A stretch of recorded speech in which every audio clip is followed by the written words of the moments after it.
Hi, welcome back guys. This is your friend, the fanfiction guy. Back with another fanfiction. This is the first part of What If Anti-Hero Deku Had Phoenix Quirk. Now before starting, please give this video a like and subscribe to the channel if you want more videos like this. Now let's get into the fanfic. Prologue, My Arm.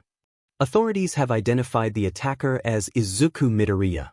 Although only 7, he is considered highly dangerous. If sighted, notify authorities but do not approach. He is known to lash out, even at his own family. He has no distinguishing features, actually kind of plain looking.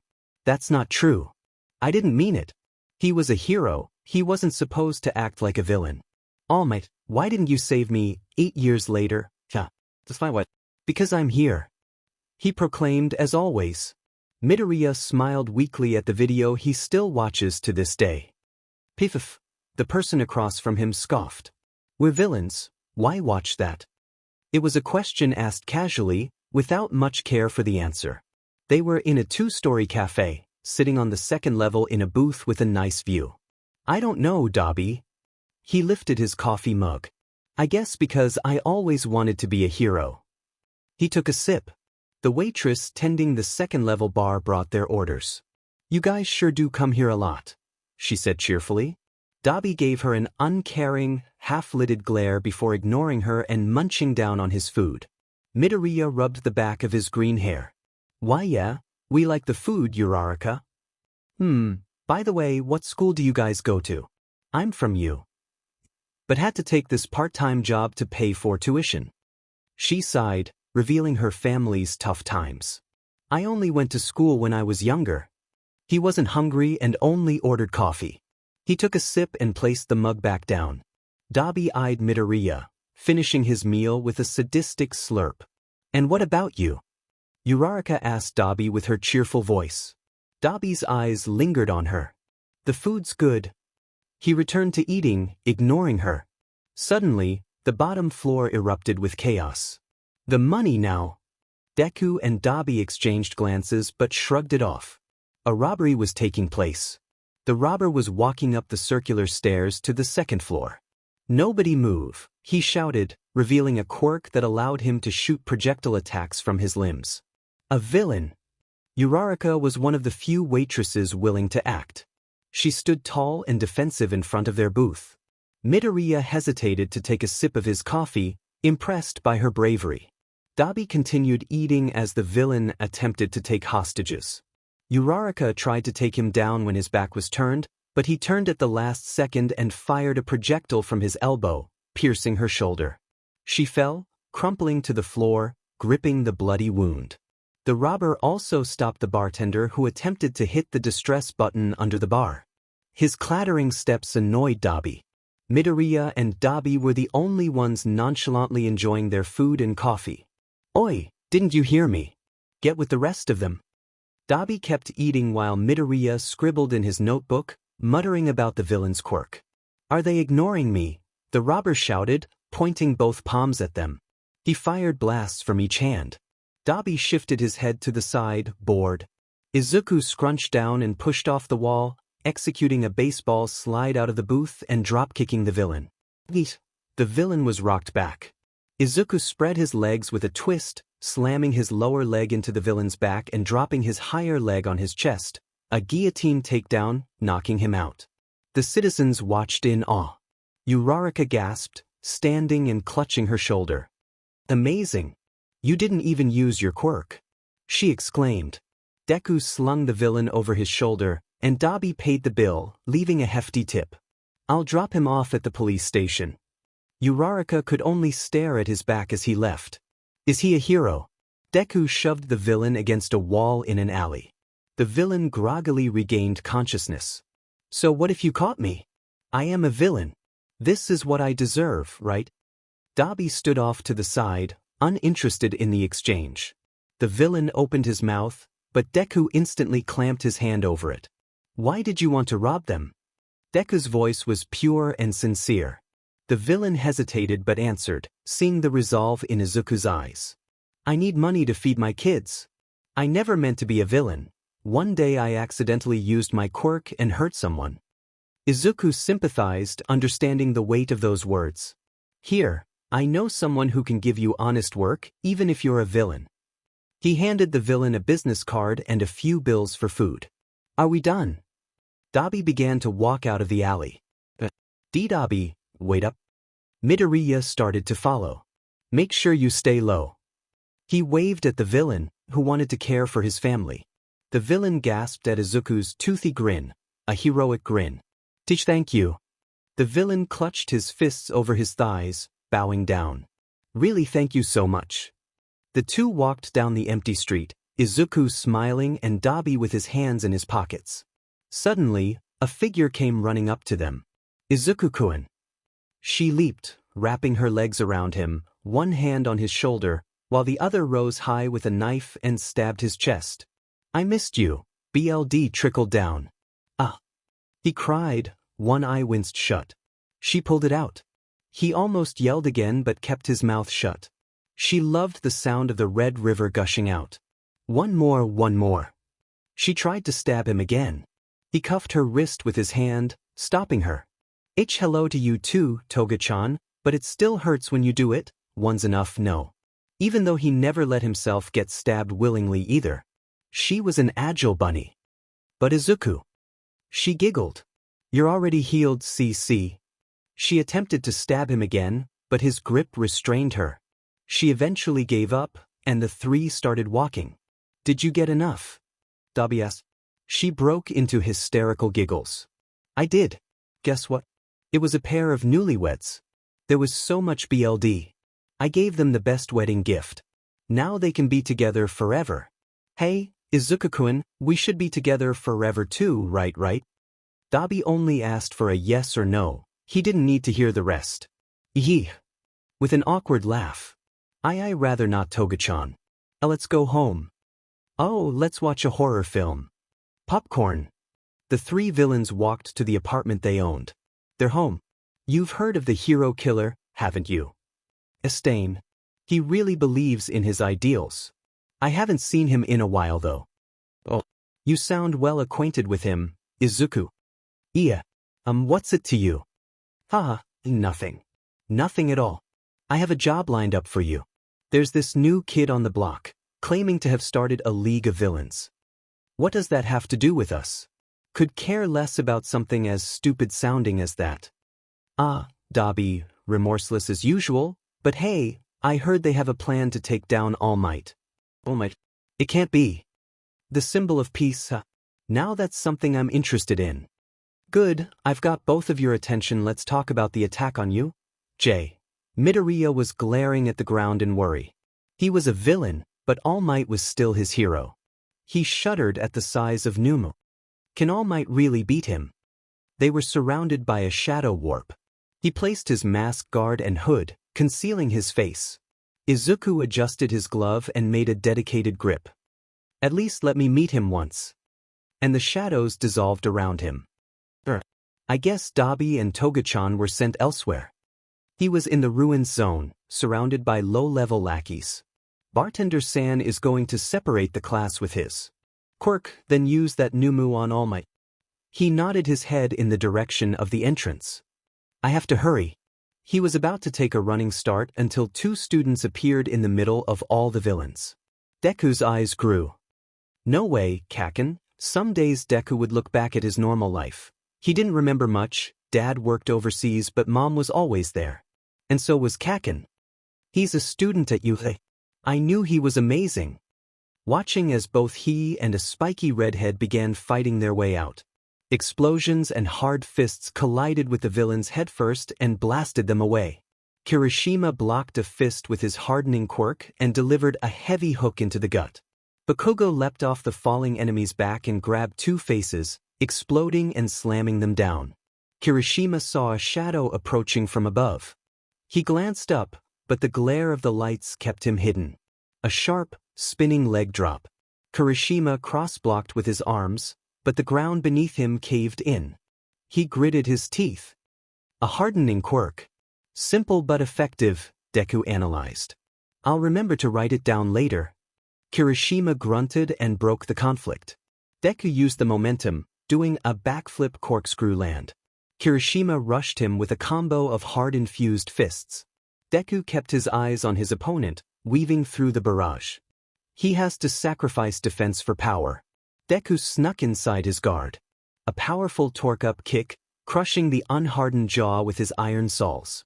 Kirishima bit his tongue and was knocked down hard, sliding on his shoulder. Bakugo eyed the only threat among the grunts. He rubbed his chin with his wrist. Kirishima stood up, spitting out BLD that hurt. He began to stretch his body, side to side. Not only a sturdy Quirk but also as a person. Deku clenched his glove shut. I have to hurry to All Might. A spark. Deku grew wide-eyed. That's Kaken's die. Explosion. He barely hopped back, but the wind pressure blowback caused Izuku to skid on the concrete, breaking his iron saws into it to stop. Deku breathed, hunched down, with his hand on the ground, anticipating action. Bakugo rose an annoyed eyebrow. I don't know why, but something about you sees me off. Deku's eyes were struck with memories of the past. He didn't answer. He looked left and right. All the henchmen were already defeated. If I go looking for All Might, they would probably follow me. This isn't good.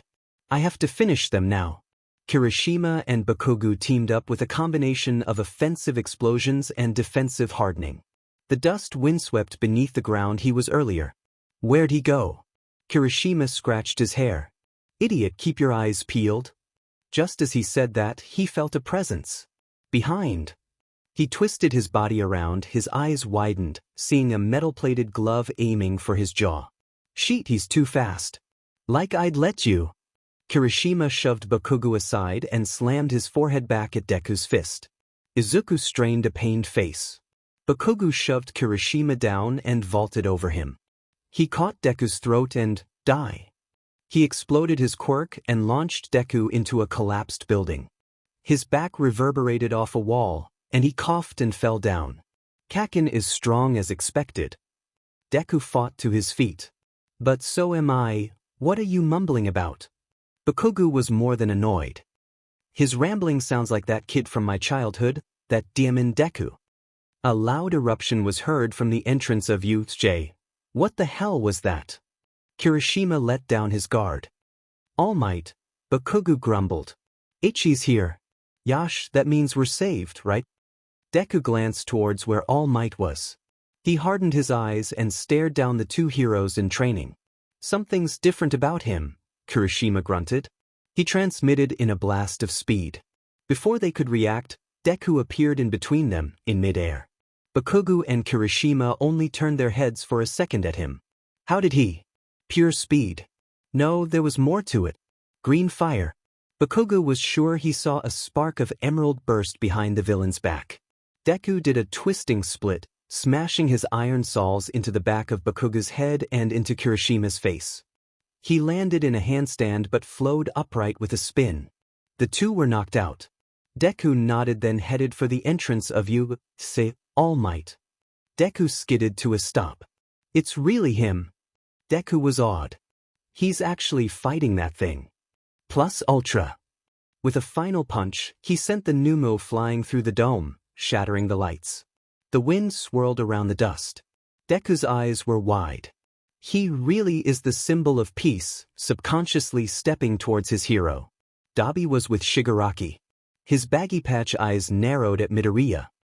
Oi, don't tell me, you're actually willing to. Dabi was curious as to whether or not Izuku was going to confront All Might.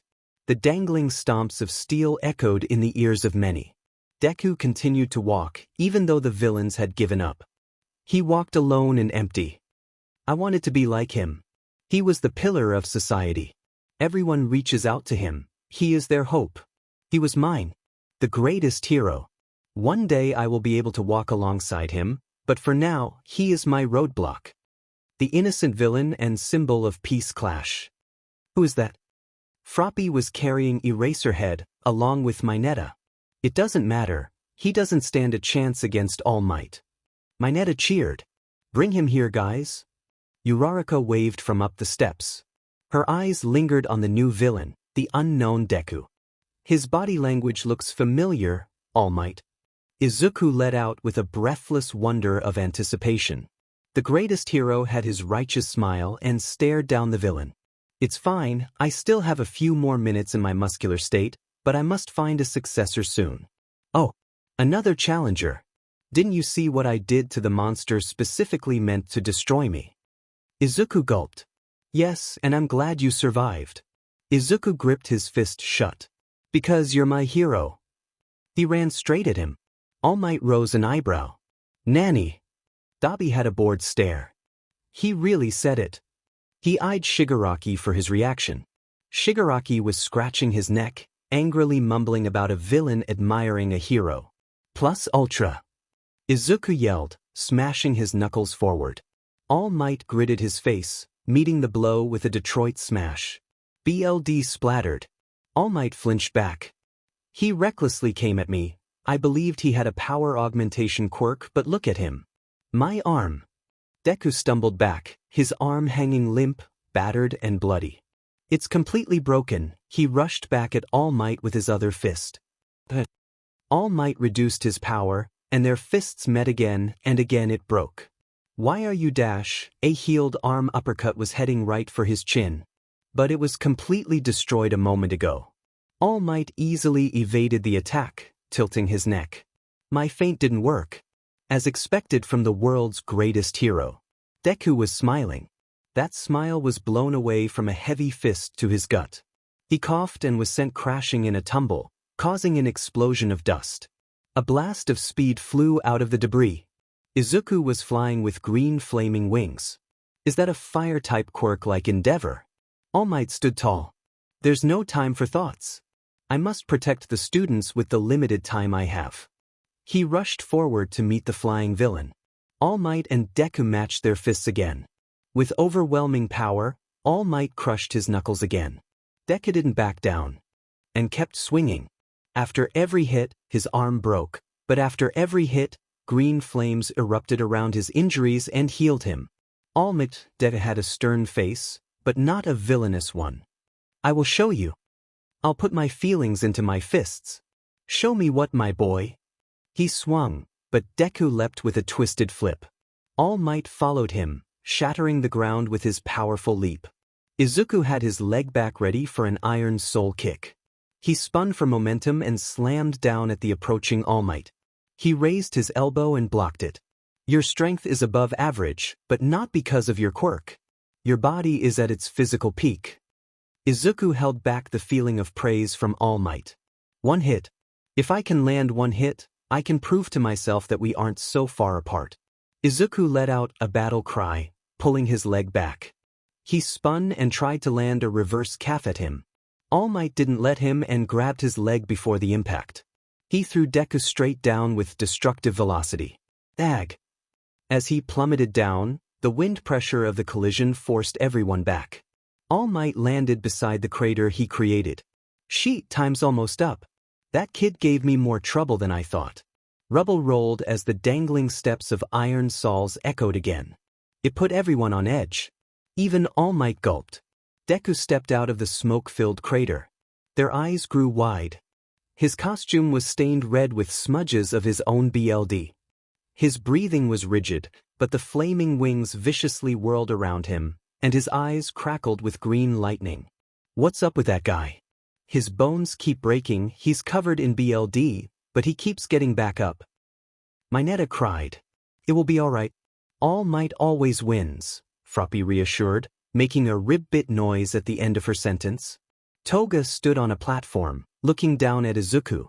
He's so bloody and broken, she exclaimed, holding her cheeks in excitement. I need to see my precious Izuku-kun in more despair. It drives me crazy. She giggled and ran over to Dabi. Once we get home, I'll just stab him again and again until I'm satisfied. Young boy, give this up. I will just keep causing you more pain. Izuku swayed, his expression twisted with anguish. Pain. Pain, pain. He threw his head back, a sadistic look on his face. Pain is all I am and know. All Might flinched mentally. He didn't have time to dwell on it as Midoriya lunged at him with a powerful flap of his wings, forcing All Might to jump back. Izuku's flames had charred the ground where All Might had just been. Seriously. All Might's eyes narrowed. I will end your suffering. They glowed with determination. My boy. He surged forward, thinking, his life is only pain.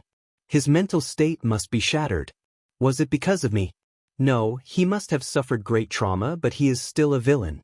I will not falter as the symbol of peace. Midoriya's flames became a torrent of destruction.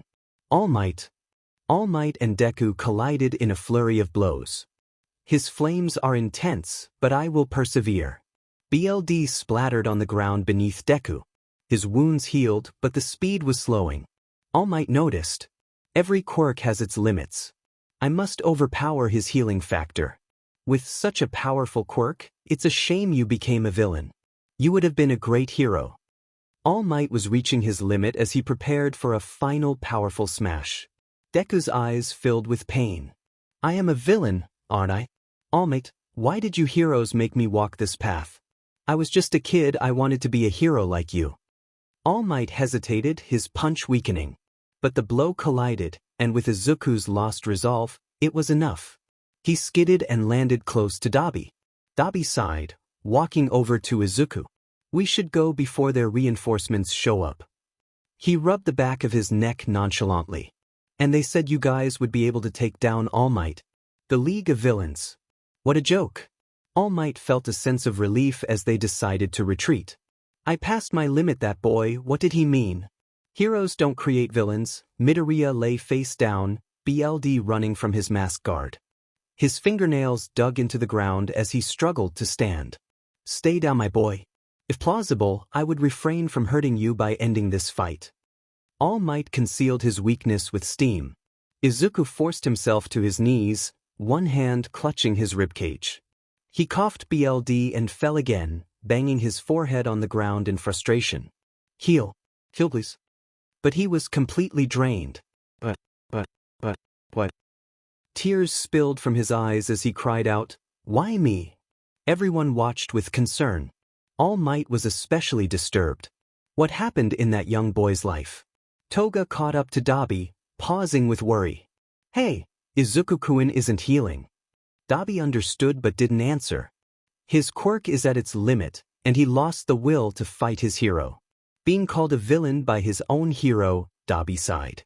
Despite his flaws, Izuku was his only friend. He bent down and placed a hand on Izuku's shoulder. Midoriya stopped his cries. Hey, let's go home, we lost. Dabi. Izuku's eyes regained some humanity before he shed a tear. Yeah, I'm really tired all of a sudden. And he passed out. Dabi smirked, staring down the heroes in training. One caught his eye. The waitress from the cafe. She probably doesn't recognize me because of how I cover my scars. It's fine, I don't want to harm someone who serves us great food.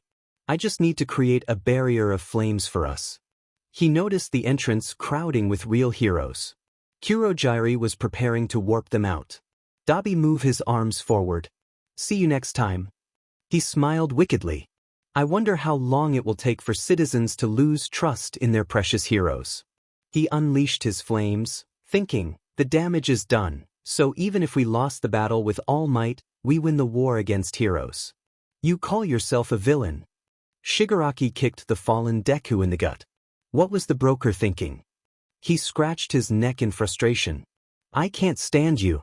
He bent down, ready to disintegrate Midoriya. Calm down, Shigaraki. Deku glanced up from the floor. Bartender-san, what? This kid doesn't deserve to share the same space with me. He's contaminated with that hero society ideology. Shigaraki didn't back down until a voice came from the TV monitor. Please stop, Tamer, as a favor to me. Izuku's eyes widened with dread. No, it's him. Dabi noticed the voice giving orders, raising an eyebrow. But he was about to protest. But why? This kid is despicable. He scratched his neck, which was growing red with scratches. Kurogiri, please escort young Izuku back home. The voice from the monitor instructed a trusted member. Yes, right away. Kurogiri activated his quirk. Dabi kept his eyes on the monitor. So he's really the one in charge.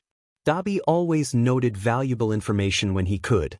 The warp gate activated around Deku, Dabi, and Toga, and they vanished from the bar. The last vision in Midoriya's eyes was a glance at the monitor. You. Shigaraki glared at Kurogiri. You have some kind of connection with that kid. Kurogiri casually polished a mug. I used to serve him orange juice. Dabi yawned as they appeared in their living room. He dropped onto the old, ragged couch to take a nap, kicking his feet up on the armrest. He had his hands behind his head and closed his eyes. The apartment was small, a run-down abandoned building. They managed to get the power, running in one of the rooms and settled there. Some homeless people lived in the empty spaces as well. Izuku, Dabi, and Toga left them alone and protected them. In return, they never revealed the villains who lived among them. Toga helped Izuku up. Her eyes lacked their usual spark. She was solemn. Dabi opened one eye and glanced at them. Has he healed yet? He noticed her different demeanor. She nodded but didn't say more, trudging out of the room with Deku. Dabi turned on the TV and flipped through the channels. I wonder if they said anything about the attack we did. Toga led them to an abandoned room. There was no furniture, no carpet, just a single broken window letting in the night air. She laid Deku against the cold concrete wall. He sat up looking weak. Thank you, Toga. His breathing was strained. He opened his eyes to try and smile at her. Suddenly, Toga stabbed him in the shoulder. Her eyes were hidden by her bangs, and she straddled his lap, preventing his escape. He struggled, pain etched on his face, confusion in his eyes. She looked sad, a side of her he had never seen before. Why didn't you heal? It wasn't a question, but a worry. You're supposed to always be able to heal. She lowered her forehead to his, their faces tenderly pressed together. Toga, Izuku stared up at her, but her face was shadowed. He heard a quiver. A droplet fell on his cheek. He gasped as the salty liquid trailed down. He tried to lift his arm but couldn't because of the knife in his shoulder. He raised his other arm and hugged it around her neck. You worry. The grip she had on the knife tightened. Of course I do. You're not just some rag doll I like to stab. She slowly pulled out the blade and tossed it aside. A small green flame kindled and began to close the wound, illuminating the room with an emerald glow. Deku gulped. Toga was horrifyingly appealing, a succubus stalking the only prey she didn't want to kill. Toga brushed over the flame with her palm, her eyes gleaming with wonder. She rested her hand on his shoulder after the flames diminished. Warm, she whispered. Your flames burn everyone, except you. It only heals you, she spoke earnestly, understanding his feelings. Her other hand gently rubbed his cheek. I love seeing you heal not because I can hurt you more, but because it means you're still alive. Still with me. Deku was stunned by her caring action. Toga, their breaths mingled before they gave in to the urge between them. Their lips met, moving together. Toga traced her finger over the healed wound, biting his lower lip playfully before letting go. Deku ummed slightly, feeling a mix of pain and pleasure. Toga lowered her lips to his shoulder wound, kissing it gently. Her finger traveled down, following the dripped BLD on his arm. She scooped it up, then rose her lips, using the BLD on her finger as a makeshift lipstick. Toga tackled her lips to his, gripping the mask guard around his collar to deepen their kiss. He tasted iron and her natural fragrance, intoxicating him. His hand roamed down her neck and around her back. With his other hand now functioning, he lifted it to his shoulder, rubbing over the stained skin. His fingers traveled up to her neck, gripping it gently. He felt her vibrate from her throat. Breaking their kiss, he pulled her back slightly, his grip firm but tender. He traced his bloody thumb over her lips, finishing the moment by gently pulling her lower lip down. He closed the distance between them, tasting BLD on her lips again. He grunted as her thighs squeezed around his waist. Pushing off the wall, he pressed his body against hers, one arm protectively holding her lower back while the other guided her down onto the floor. She shivered at the cool touch beneath her. Her hips rocked against him, and her legs locked around his waist. Her hands ran through his hair as they kissed, lost in the rhythm of their bodies. Deku grabbed one of her hips, keeping the connection close. In response, her back arched off the ground. They broke the kiss, his breath warm against her neck. Izuku. Toga, she needed him. Clutching his hair, she rolled them both over, straddling him as he lay on the floor. Her arms slid down his neck, her fingers lightly grazing his skin. She pushed off his chest, raising her body, giggling with a blush. What do you say, Izuku? His eyes hesitated, softened by the moonlight radiating off her. He raised his hand, gently cupping her cheek and brushing his thumb under her eyelid, where a tear had slipped earlier. Yeah, Toga, he whispered. The shadows in the empty apartment hid their intimacy, but the moonlight illuminated their connection. Yes, I think he's ready, Kurojiri. Are you sure? He's only 10 years old. Exactly. Train them while they're young, and their potential becomes boundless. Why, sir? What's wrong? Are you worried about him going to the sewers? How strange of you to show kindness. I apologize all for one. I will take young Midoriya right away. Haha, no reason to say sorry. Midoriya and Kurojiri walked through the sewer system to a discreet location, holding hands. Bartender-san, where are we going? He was covered in dirt and BLD stains. Everyone was mean to him, except Bartender-san, who tried to keep him fed and clothed, even if it wasn't the best. After this is over, I promise to give you some orange juice. How does that sound? Ignoring his question, Midoriya's hollow eyes gained some spirit. You mean it? He nodded. So you must win, okay? Yeah. Bartender-san, you're the best. The moment was interrupted by the sight of a body lying face down in front of him, the sewer water running red. Waha! Izuku shot up, his heart racing. He glanced around the dim room, his breathing slowing as he noticed Toga snuggled next to him, his costume acting as a blanket. He dropped his head, trying to shake off the memories that haunted him. Forget that already, he whispered, attempting to go back to sleep. He hugged Toga closer but couldn't find rest, his gaze drifting to the window as the sun began to rise. Dabi's ears perked up at the sound of footsteps. He turned to see Stain entering. Stain, you're back, Dabi mumbled, returning his attention to the TV. Another day of ridding the world of fakes. Stain remained silent, watching the news report about a villain who fought All Might. He was so scary. Every time All Might pummeled him, he just got back up, looking more and more dead. He had flaming wings and burning green eyes, like a devil. The camera shifted to Tsu, who had her fingertip on her lips. Yeah, he was scary, but he also looked kind of sad. Care to elaborate? I just speak my mind, and that's how I felt. Stain ignored the rest and headed to his room. Is Deku around? Yeah, somewhere with Toga in the building, Dabi replied, keeping his eyes on the TV. Stain went to take a power nap, thoughts lingering on Deku's confrontation with All Might. A few weeks later, Izuku was training hard. He dodged a slash, performed a backflip, and went for a stab. He sidestepped, throwing a jab that was blocked. He reached for one of his daggers, aiming for Stain's stomach, but didn't dodge fast enough, and felt a slice across his hip. Sheet, ignite. Izuku's BLD ignited in green flames before Stain could ingest it. Your reaction time is better, but your healing factor has slowed down. Izuku knelt, clutching his ribcage as the flames flickered weakly, searing the wound. Have you lost your convictions? Your will? Stain brought his sword down to Deku's neck, the cold steel scraping against his skin. Izuku looked up, gulped and grinned. I'm going to be a hero, even if society refuses to acknowledge me.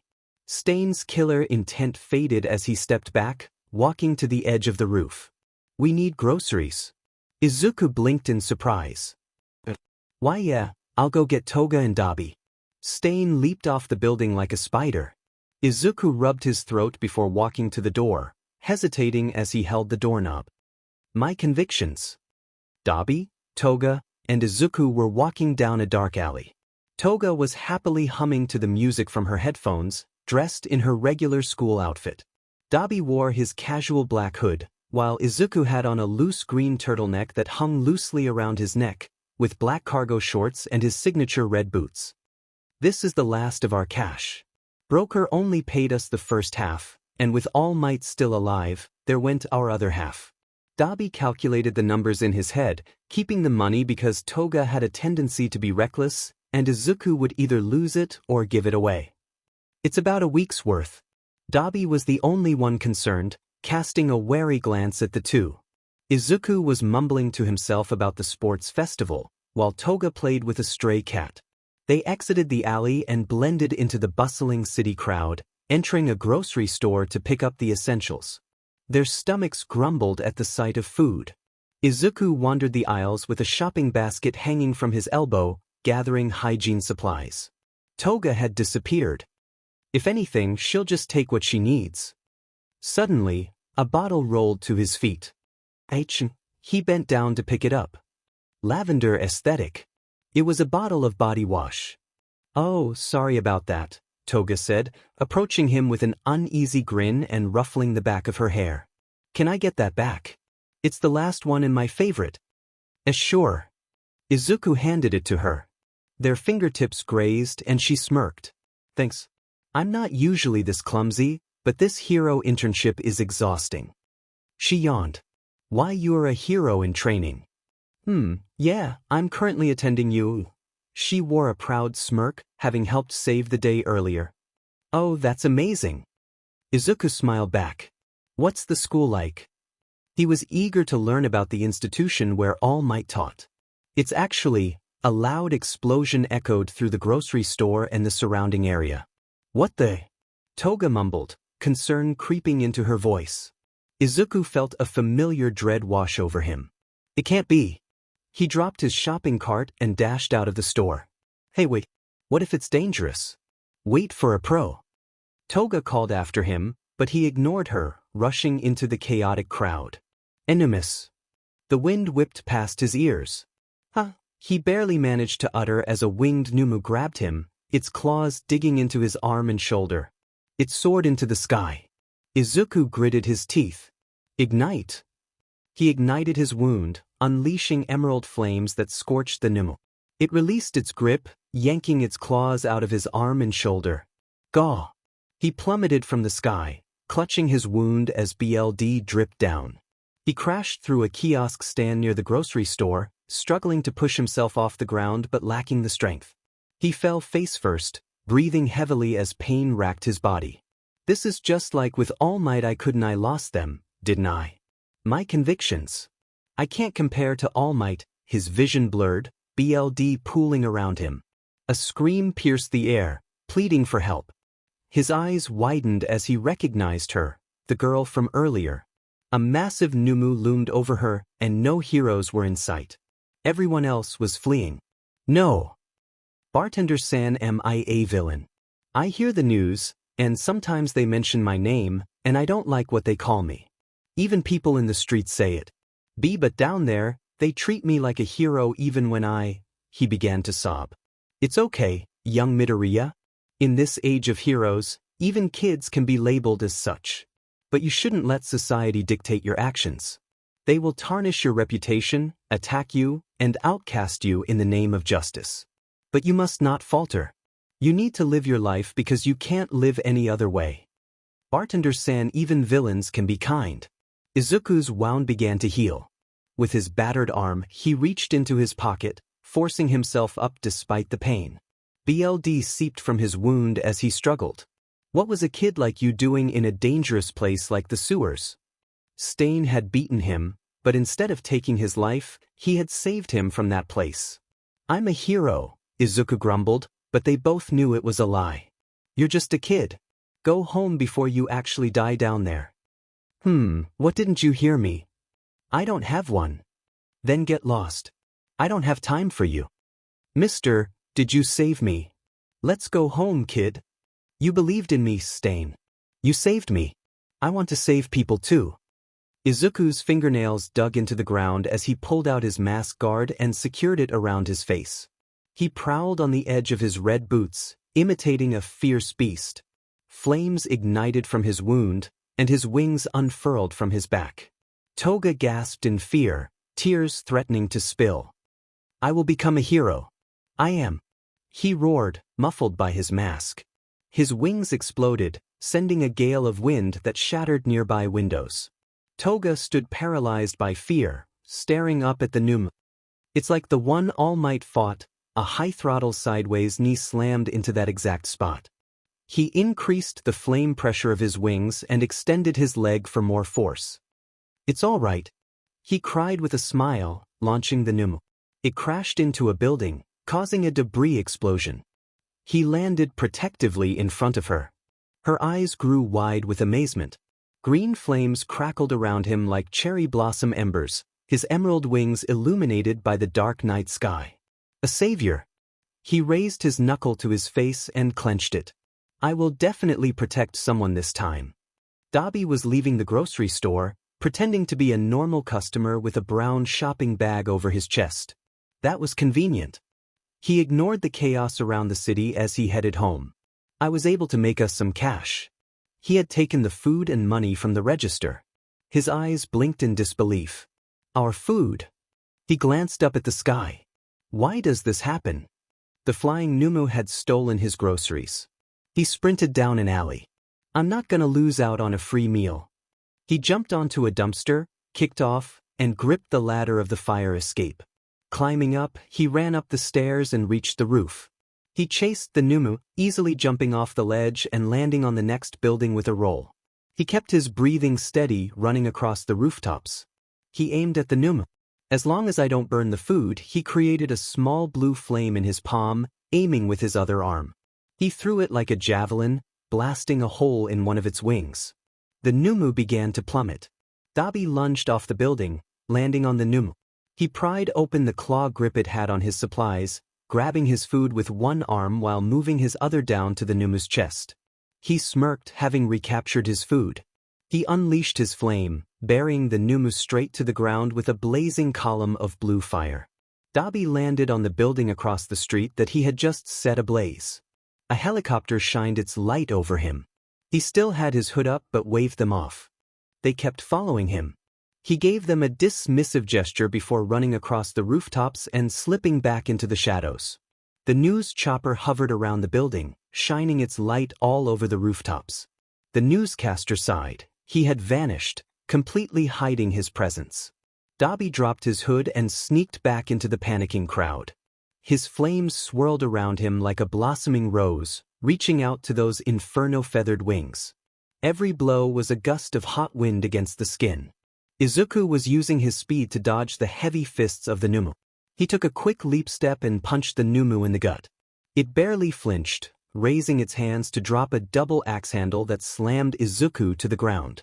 Coughing, he felt blood trickle as he bounced back up. The Nomu grabbed his skull, lifting him. Izuku's eyes glowed with determination.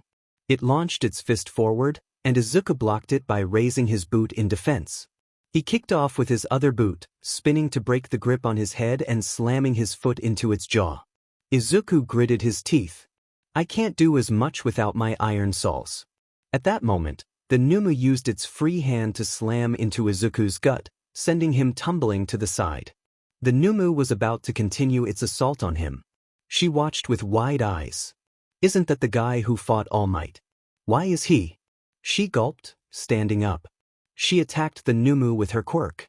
Get away from him. Izuku struggled to push himself back up, gasping in shock. Someone was standing up for him. His vision blurred in and out. It was her, the girl from the store, the one he was trying to protect. His legs wobbled, but he took a step forward. The Nomu ignored her attacks, focusing on Izuku as he took shaky steps. It clenched its fist and charged straight for him. She bit her lip, feeling helpless. His hands hung limp until he clenched them with resolve. He cried out his determination, leaning forward and bolting at the Nomu in a final blitz. The Nomu brought down its fist, hitting Izuku hard and causing him to spit out. He didn't back down, he persevered. He forced himself forward, hardening his knuckles with a powerful grip, smashing them into the Numu's jaw. It finally let out a cry of pain. They both stumbled back, but Izuku stood his ground. His wings burned as bright as his eyes, condensing into high temperature. The Nomu tackled him, but his wings speared straight through it, one blade wing stabbing its brain and the other piercing its chest. Izuku increased his flames until the Nomu was incinerated to ashes. He landed on his feet, nearly collapsing from fatigue, but his wings supported him. Hey, you fought All Might, right? So why'd you? Izuku kept his back to her. He tried to leap and take off, but stumbled forward, about to fall. She was about to run to him when sirens blared and professionals arrived. She was caught up in the chaos as they asked her questions. She glanced around for Izuku, but he was gone. But he could barely walk. Hey Izuku, who was that? Toga asked, dragging him through the sewers. I'm someone I protected. Toga's voice was anxious. I hope that's all. Izuku, that's all right. Izuku twiddled the handle of his knife, pricking his thumb and drawing out Wait, Toga. I don't even know her name. They both arrived home to find Dabi lounging on the couch, as usual. There's food, he said, pointing toward the kitchen and the leftovers. Better hope I didn't poison it. Dabi, is Stain also home? Izuku asked, worry creeping into his voice. Tonight felt dangerous. What if Stain got caught up in it too? Dabi pointed upstairs. He's been brooding up there since the news. The news? I get if the Nomu attack would be mentioned, but how does that affect Stain? Izuku sat on a worn leather chair while Toga perched on a bar stool in the kitchen, eyeing Dabi's food with enthusiasm. Dabi cracked a smirk. Apparently, we're the hero killer disciples. The news report continued. We have more information about the attack on Hosu. The monsters involved have been identified as Nomu, the same species that attacked All Might during the USJ event. Surprisingly, the ones who took them down include the hero killer, an unidentified female, and 2 fire quirk users, who also participated in the USJ incident. Initially assumed to be allies of the League of Villains, their actions suggest otherwise. We can confirm a connection between the hero killer and a female accomplice seen assisting another villain escape before heroes could respond. Did villains really save the day? We hope to clarify as more reports come in. For now, there is a clear link between the League of Villains and the hero killer along with his disciples. Dabi turned off the TV with a smirk. Villains saving the day. I was just trying to save money. He rolled over on the couch, ready to catch some sleep.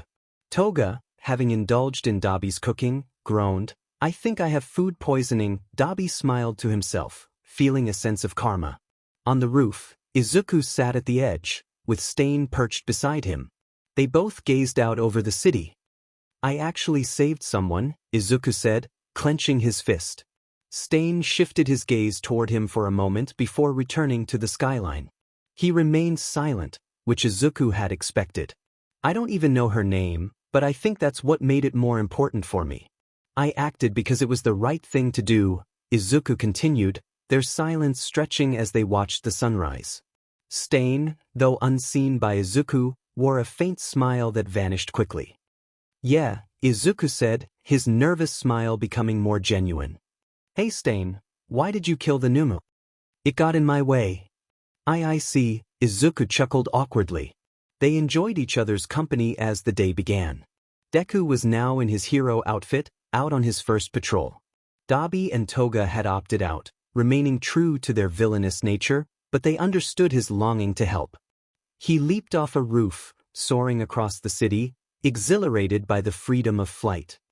Even if I am labeled a villain, I know who I am. He suddenly screeched to a stop at the sound of a child's scream. Looking down into an alley, he saw a little girl with a horn on her forehead running from a man in a beak-shaped mask. This is my chance.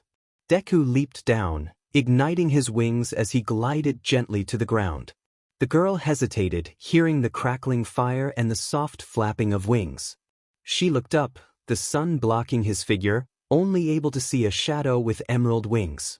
It's all right, he whispered, landing in front of her. She ran into his arms, desperate for safety. Izuku felt a rush of shock. It was the first time someone had seen him as a source of hope. He noticed the girl was covered in bandages. The masked man raised an eyebrow. A hero. He stood ready, hands at his sides but prepared to act if necessary. Eri, come over here and stop bothering the hero. I apologize, she just tends to overreact. Deku, still crouched protectively around the girl, glared at the man. How is she overreacting if she's covered in bandages? Oh, that. Eri has a rare medical condition. She's had countless surgeries, but the scars never faded. She just wants to hide them. The man's impatience was evident. Why don't I believe you? I have her medical records if you'd like to see them, oh diligent hero. Would you like me to show them to you, Eri? He reached into his jacket, his other hand hovering near his glove. Eri turned her head back at him in fear. Her eyes paled at his implications. She broke free from Deku and ran back to him. But Izuku was left dumbfounded. She was completely afraid, she still is. Oh, it seems your temper tantrum has stopped. Come, let's go home. Sorry for bothering you, hero. He turned around, back into the shadows of the alley. Izuku stood. You really think I'm just gonna abandon her? Deku took some steps towards him, clenching his gloves. He narrowed his eyes, determined to protect her.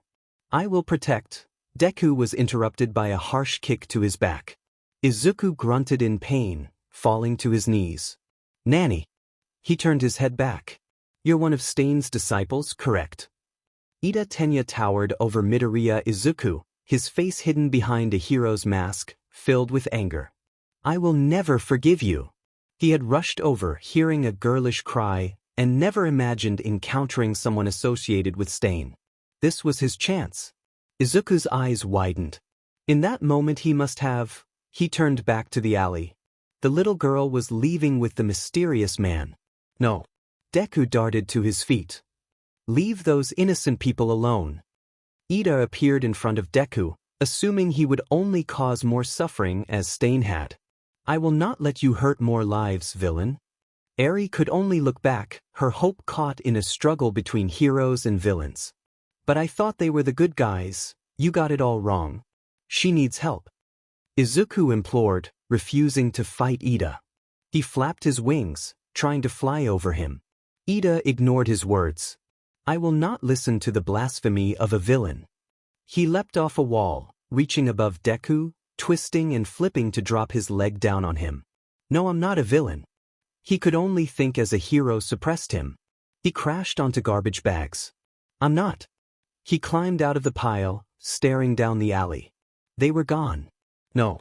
I could have saved her. Iida landed in front of him, head held high.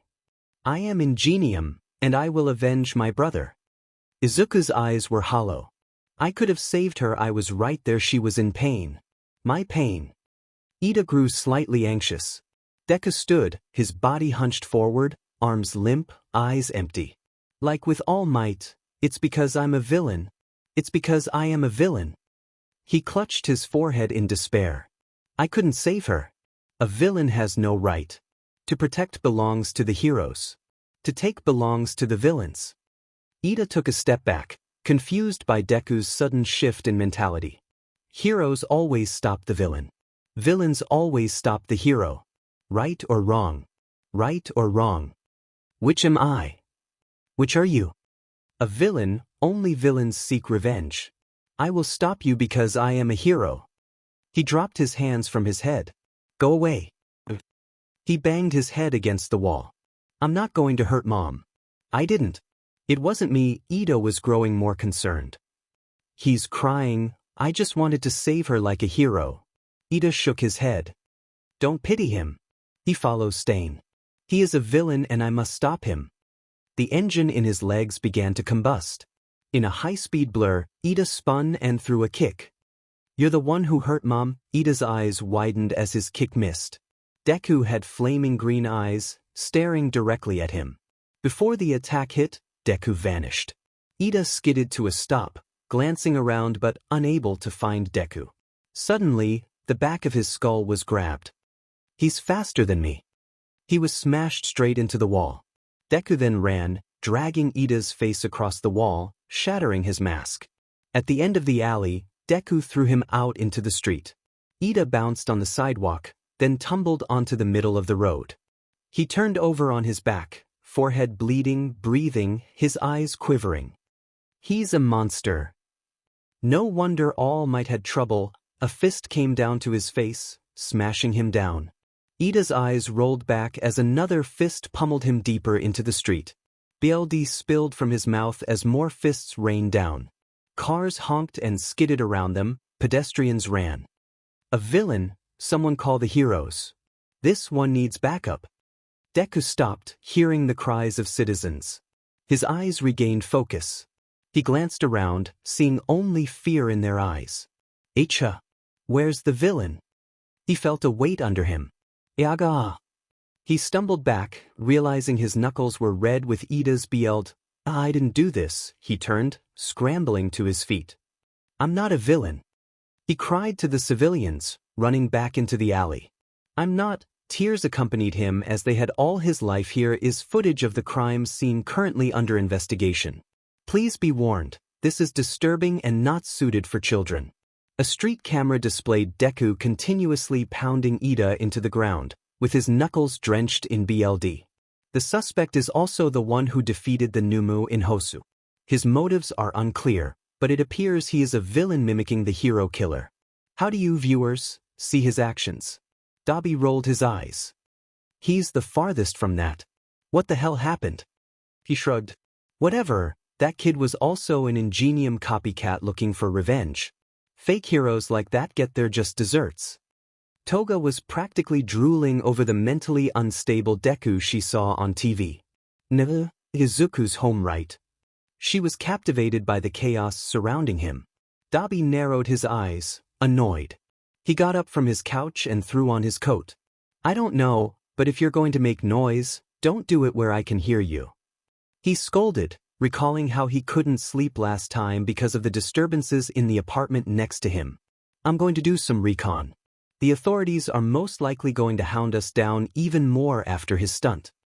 Although Dabi didn't mind the chaos, he thrived in it. Toga nodded enthusiastically. Yeah. You go do that. I'm going to look for my precious Izuku.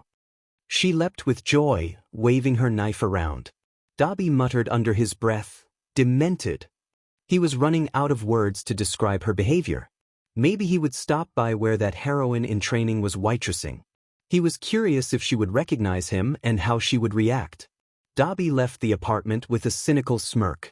What do you make of all this, Toshinori? Gran Torino asked, shutting off the TV as the news came to an end. All Might, in his weaker state, sat with his elbows on his knees, hands folded in front of his face. That boy, Gran Torino paced back and forth. You fought him, didn't you? What was your impression? I, for one, don't like this. First, he attacks you, then defeats a monster while defending one of your students, and finally, brutally beats another to an inch of his life. It's disturbing to say the least. Although I don't agree with the news, he might be an accomplice of Stain, but his actions don't reflect the hero killer's philosophy. All Might nodded, his resolved blue eyes glowing. I agree. During the USJ attack, I felt no hostile intent from him. No hostile intent, you say.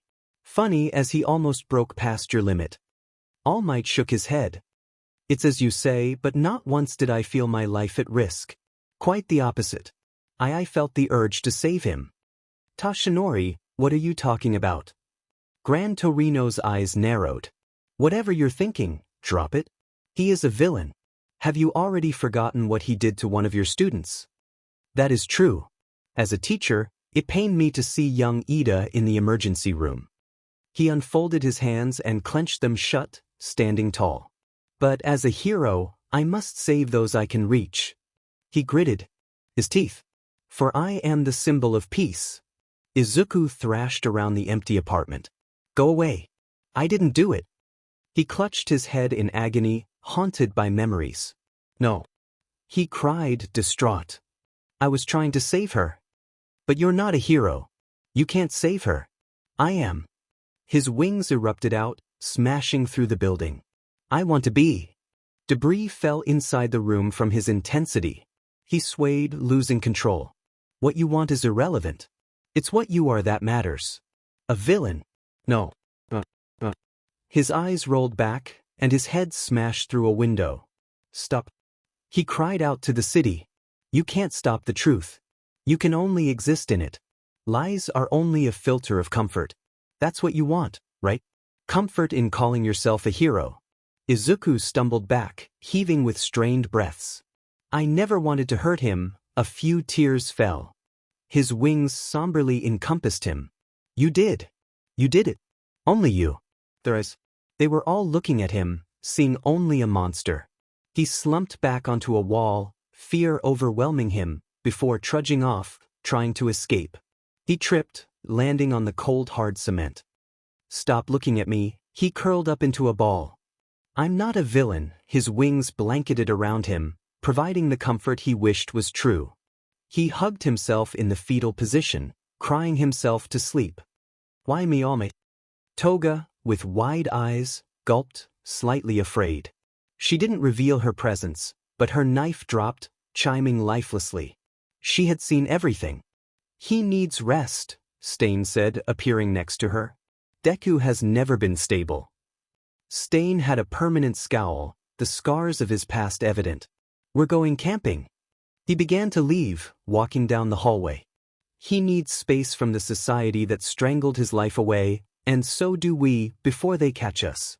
Dabi would be back shortly with information. Toga was only half aware, focused solely on Izuku. She entered the room and dropped to her knees in front of him. She tucked her legs back, sitting down. Izuku, it's hard to live, right? She whispered. She noticed his slight reaction as his wings slowly reeled back inside him, his shoulder blades sealing the wounds.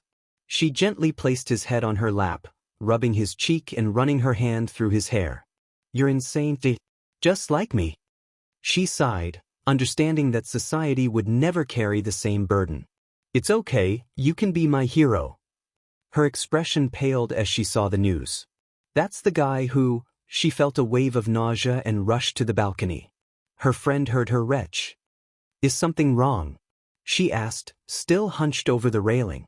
For a moment, I actually thought I wanted to believe that he was a decent human being. She wiped her mouth with her arm. After he saved me, I wanted to, so badly. You still haven't talked about that day in Hosu, her friend pressed, hoping she would open up. And I won't. She barked, her hands shaking as she clung to the railing. How can I, especially after Iida was brutally attacked by that some? Izuku rubbed his head on the soft pillow, turning over as his eyes slowly opened. Blinking to clear his vision, he focused on Toga, who was sleeping beside him. Her head was tilted, her body leaning against the wall, her legs tucked to the side. He noticed one of her fangs sticking out as she snoozed. It was probably around 3 a.m. The city was still awake, and light crept through the broken window. He kissed Toga on the forehead before leaving. Deku stepped onto the roof and stretched his body, taking a running pose. Where do you think you're going? Came a voice. Izuku hesitated and turned to see Dabi slouched against the door, looking like he hadn't slept at all. Is Dabi an insomniac? He wondered. I was gonna go out, Izuku replied. Dabi raised a doubtful eyebrow.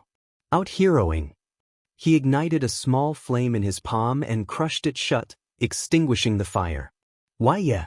You really think that's a good idea? Dabi crossed his arms. There was this little girl with a horn on her forehead, covered in bandages. Izuku recalled the fear in her eyes when she ran into his arms. A little girl. You won't find one this laid out. Slow down with this hero thing. But it's only been one day. And you acted like a villain. That wasn't me, Deku. You don't always need to save the day. Sometimes you need to recover. Don't dismiss the efforts of others so casually. Dabi turned to leave. All I'm saying is, it's cold, this building is without power, and some people spend the night without warmth. He waved off. I'll look into the situation with the girl. Izuku stood on the roof, the wind whipping around him as he faced the skyline. It didn't look as pretty as it had through the broken glass window. Toga, he murmured, walking to the roof door. He closed it behind him and descended the stairs, feeling the hollow, crisp air circulating. A pang of guilt hit him as he reached the room where she was napping. She had curled up, hugging herself. As he stepped inside, his boot tapped something metallic. He bent down to find her knife, grabbing the handle and standing back up. She never leaves one alone, he mused. He walked inside, shut the door, and stabbed the knife into the wall to remember to give it to her in the morning. He laid beside her, tucking his arm under her head carefully and scooting her closer. Her body sighed as she relaxed against him, her nose nuzzling his chest. "Izuku," she murmured, letting him know she was aware of his presence. Her hands and legs tangled around him, seeking warmth, while she left her thigh over his waist to feel the cool breeze on her skin. "Stabby, stab," she snored half asleep, mimicking a stabbing motion with her wrist against his chest. He chuckled softly, hugging her close as they drifted off to sleep together. The forest buzzed with life as Izuku stared up at the trees blocking parts of the clear sunny sky. Dabi yawned, accidentally crunching a twig. Toga hummed while plucking the wings of a butterfly. Stain trudged forward as they climbed to the peak of the terrain, following a waterfall upstream. They reached a secluded cliff overlooking the forest and set up camp, establishing a base of operations. Izuku and Toga shared a separate tent, while Stain rolled out his sleeping bag at the edge of the cliff, away from them. Dabi, lacking any sleeping gear, climbed the tallest nearby tree, settling on a sturdy branch. He gazed up at the melancholic night, enjoying the quiet. "The stars don't look bad," he murmured, blinking slowly until his heavy eyelids finally closed. "This isn't bad either." And with that he drifted off to sleep. They had spent time secluded from the city. Izuku was out collecting wood, gathering his thoughts during his time there. His green eyes shone a bit brighter with understanding but were slightly hollowed from the honesty. He wandered to a rocky cliff and took in the view. Amazing! Izuku sat at the edge, his legs dangling aimlessly as he leaned back on his arms, breathing in the peacefulness of nature. "Hey, this is my spot," a kid yelled. Izuku turned, surprised. "Iya. Sorry, I'll leave, but first, where are your parents?" "It's not safe." The kid dipped his hat low to hide his eyes. "That's none of your business. Now get lost." Izuku flinched, feeling guilty for hitting a nerve. He calmed his face and pressed on. "Is there anyone taking care of you?" He couldn't leave the kid alone. "You're so annoying. What are you, some kind of hero?" The boy gritted his teeth, his two-horned hat covering his expression. Izuku cracked for a moment, opening his palm to reveal a bloody glove, which he clenched shut as it vanished. He turned his head toward the isolated forest. "No, I don't think I can be." His expression softened. He wasn't happy or sad, he was simply existing in the truth. The wind blew, causing his bangs to flow along with his fleeting hope, shrouding his eyes as they fell. "Huh." The boy furrowed his eyebrows in confusion. "You can stay if you want," he grumbled. Izuku sagged his shoulders and nodded. "Thanks. I'm Deku." He never gave his real name outright. "Kota," he mumbled back. "Nice to meet you, Kota." "Whatever." Izuku grinned as they began to hang out together. The sun was setting. "Man, a bunch of hero students are going to be showing up today." Is it that bad?" "It's gonna cramp my style." Izuku laughed lightly. Kota yelled at him to be quiet, but he didn't, and Kota pouted, telling him to leave. Izuku apologized, and they continued their small talk. Meanwhile, Toga peeked through the bushes, excitement bubbling within her. A group of kids had just arrived at a camp she had been snooping around. She felt giddy at the thought of breaking her boredom. However, her eyes narrowed as she spotted a familiar figure walking, exhausted, alongside the rest of the students. "It's that girl who was with Izuku." She retreated into the shadows, her bloodlust growing. "This is bad, this is really bad." Izuku thought as he stood in front of Kota, staring down a huge villain. "Hey, Toga said she found a camp full of you, the students. I'm not after a bunch of kids. The wild Pussycats are a well-known hero team. I heard there's a rumor that one of them is trying to settle down. Heroes don't walk that path. What's wrong with a hero getting some on the side?" Then they stopped standing for justice. "Hey, we're still gonna play with some of them, right? The students." "I also spotted some invaders. Looks like they had your idea, Stain." "No, they arrived along with the students. They must be after them. Our target has always been Pixie Bob. Izuku, you stay here during our attack." "Okay, sorry." "Don't worry, Izuku, darling, easier said than done." Dabi leapt back from the branch he was on, feeling the tension rise within the League of Villains. One of his eyes twitched in the presence of a member. A blade-tooth villain was following him, and the guy in Dabi's way was both creepy and annoying. The tooth retracted back into his mouth, while his other teeth flung out, propelling him through the forest. Dabi faced Moonfish, who taunted, "Your flesh looks well cooked. So tasty." Dabi twisted his shoulder, dodging a blade. He rolled onto the dirt, landing on a knee and foot, coughing before standing up. He shrugged it off, playing with fire, careful not to burn down the quiet forest. Moonfish hung suspended in the air above Dabi like a spider descending its web. Dabi kept his bored, annoyed glare and ignited a fire directly at Moonfish. The villain dodged the blue blaze, using his blade tooth to fling himself into the air. Dabi smirked, running on the branches. Moonfish flipped and launched a tooth at the rustling bushes, impaling a trunk. Dabi popped out with a smirk, holding his wrist with one hand, flames igniting. Moonfish crawled lower into the trees, and Dabi's smirk widened. Fell for it. He activated an explosive propulsion, knowing that Moonfish wouldn't be fast enough to escape the collision. A pillar of heat shattered through, incinerating the threat. Dabi skidded to a landing, opening his hand to let the ashes trickle down. A villain! Dabi's ear twitched. "Ooh," he said, half interested, half lidded. It was the waitress and another student. "Come on, it's you, we were told to escape. We need to get back to camp." Uraraka clasped her hands as they tried to run. "What's the matter? Don't you want to take my order? My friend will have the coffee, and I'd like the breakfast platter." He shrugged. "Like usual." Uraraka froze. Tsuyu tried to pull her away but stopped, seeing Uraraka's expression of dread and realization.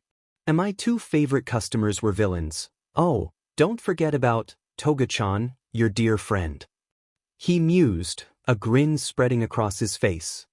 He noticed her back tense and heard her whisper that blonde psycho's name.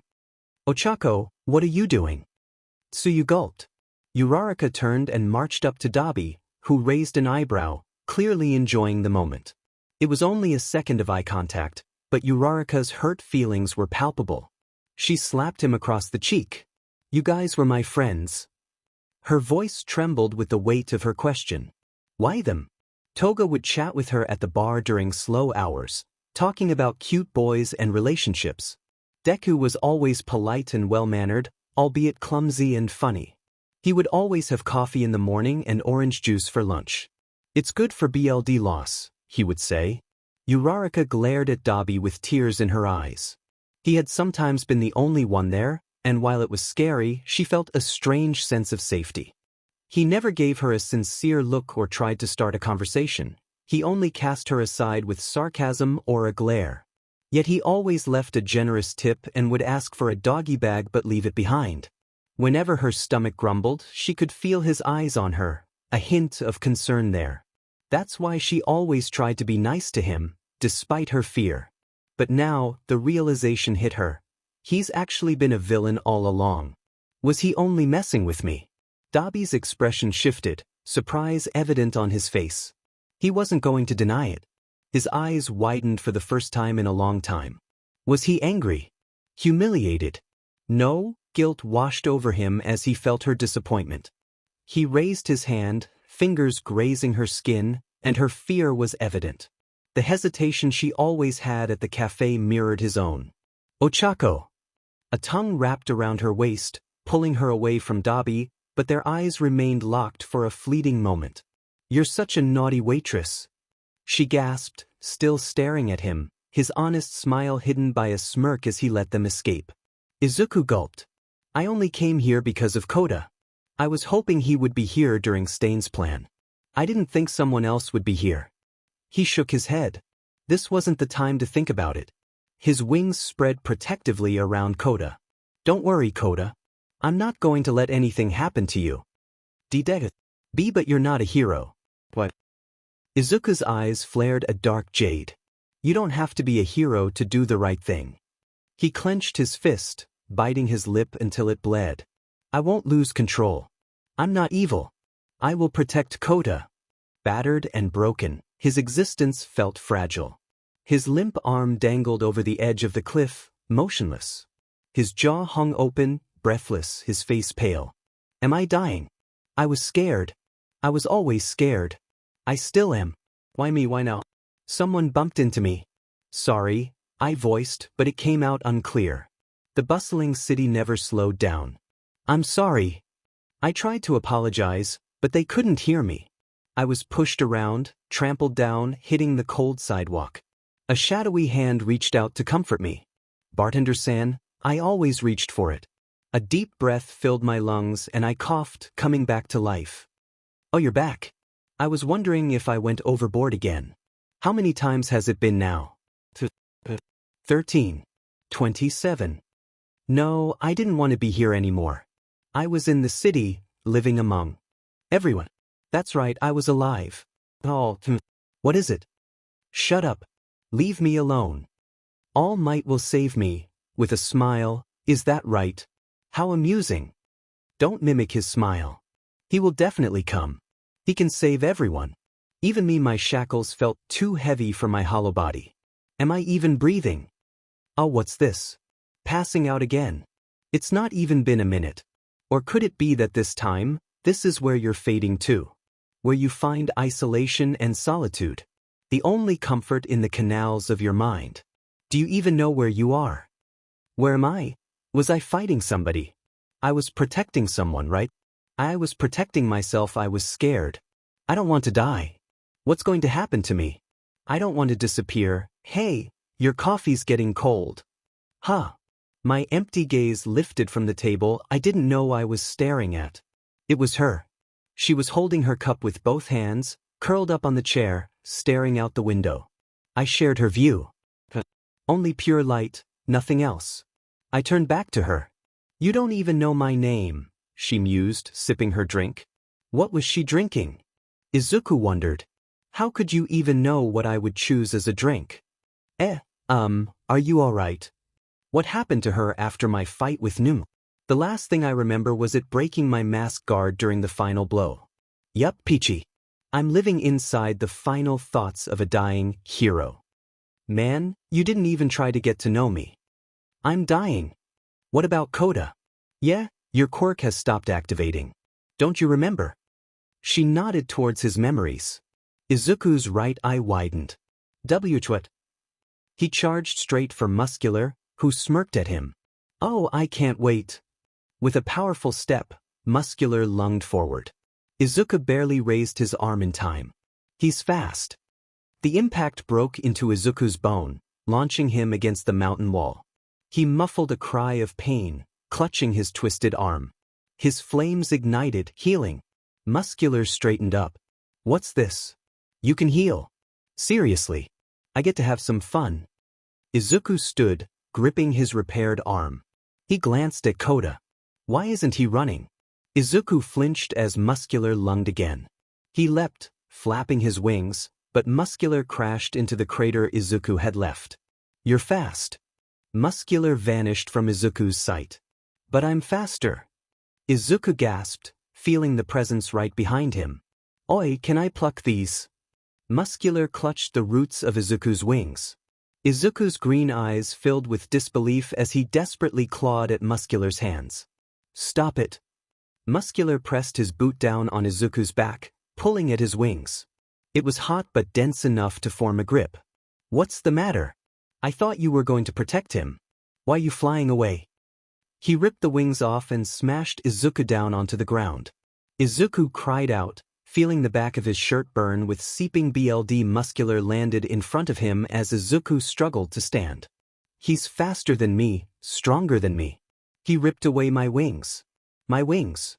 Kill him. You actually overcame your instability, such a turning point for you, huh? I guess your resolve wasn't that half-butted. She teased, and for some reason, it comforted him. If this was the end, spending it with the only person he saved would be a peaceful send-off. Kill him. He's just a filthy villain. Burn him to ashes. Izuku palmed his forehead and part of his eye. I won't. His legs stumbled to the side. He blinked open his eyes, staring down Muscular. His flames erupted from his back, transforming into pure flames without any distinct shape. Izuku's wounds were healing, enveloping him in a small armor of emerald flames. Kota, run away. Izuku didn't take his eyes off Muscular. Kota stumbled back, falling. But I can't just leave you, don't worry. I'll be fine. Just go. Oh man, I love it. I can keep pounding you down. You're just sacrificing your body as a punching bag for that kid, right? Muscular was eager for the fight. Izuku's flames swirled around him, creating a sporadic aura. The flame behind him turned into a thruster, propelling Izuku forward. I'm not sacrificing anything. Come at me, kid. Muscular augmented the muscle fibers around his right arm, preparing for a powerful punch. Izuku zigzagged, skimming his shoes on the ground, breaking into blinding speed. Muscular's aim was off during the swing. Those thrusters on his back are more powerful than earlier. Izuku appeared in front of Muscular, causing him to throw his fist in anticipation. I missed. A red boot smashed down in a front flip axe drop. Muscular gritted his teeth in surprise. That actually tickled. Increasing the muscle fibers around his shoulder, he captured Izuku's foot. Now you can't run. Izuku gasped, unable to use his flames for maneuverability. He crossed his arms to block Muscular's incoming fist, but his guard was easily broken. BLD spilled from his nose as he dangled, stuck to Muscular's shoulder. What's the matter, kid? That was a warm-up. Muscular's eyes widened as he saw Izuku glare at him, indicating he could take another hit. Ha! How about some more power? His arm bulged with muscle fibers. Here's another one. Before impact, Izuku twisted his body, his flames surging out towards Muscular's arm. Instinctively, Muscular released his grip and tossed Izuku aside with his free arm, just before the flames could burn him. That flame looked a lot more dangerous than those pathetic wings you had earlier. Izuku rolled on the ground but caught himself with a flame-propelled backflip, landing on his feet. He huffed heavy breaths. I've been doing what I can to survive, and he's barely broken a sweat. He glanced back at Kota, and he's frozen in fear. Muscular was thriving in this. That was a close one. My arm was almost burned to a crisp. You're a tricky one, but that makes it more fun. I actually gotta worry about your next move. And you keep healing. You're really the best, kid. His legs increased their muscle mass rapidly. Here he comes. Izuku's only option was to dodge, but his eyes widened. Kota's right behind me. I can't dodge. Now you realized it. Izuku increased his flames, creating a wall behind him to protect Kota from the impact. Kota's eyes burned from the smoke surrounding their fight. Deku. No, he couldn't see because of the emerald flames blocking him off. Don't worry, Kota, run away. Izuku slumped down after Muscular yanked his fist away. With the last of your strength, you made sure the kid could get away. Muscular was disappointed. This kid's quirk had felt weak from the start, as if his strength had given out long ago, and he was forcing it to activate continuously. Izuku had his fingers buried in the ground, trying to force himself back up. You lost. Muscular kicked him in the gut, breaking a few of his ribs. Izuku tumbled along, battered, stopping at the edge of the cliff. The arm he struggled to rise with now dangled over the abyss below. Hey, you know that kid you were desperate to save? His parents gave me this artificial eye. I think it's only fair if I take yours, right? Melons for tat. Muscular's shadow loomed with the green flames surrounding the cliff.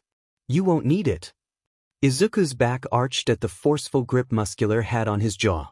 He fought back, kicking and screaming, which only excited Muscular. Come on. You couldn't even save yourself. The weak will always be trampled on. The strong take what they want. And I want that burning eye. Give it.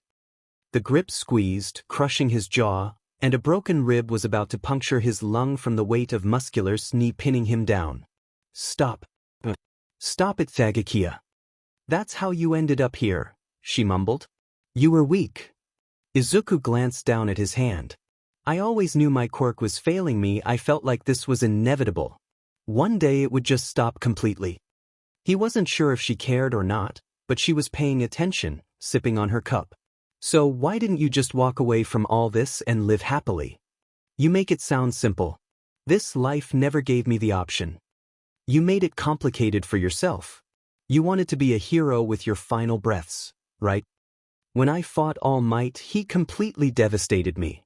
I think that's why my quirk only weakened the harder I tried.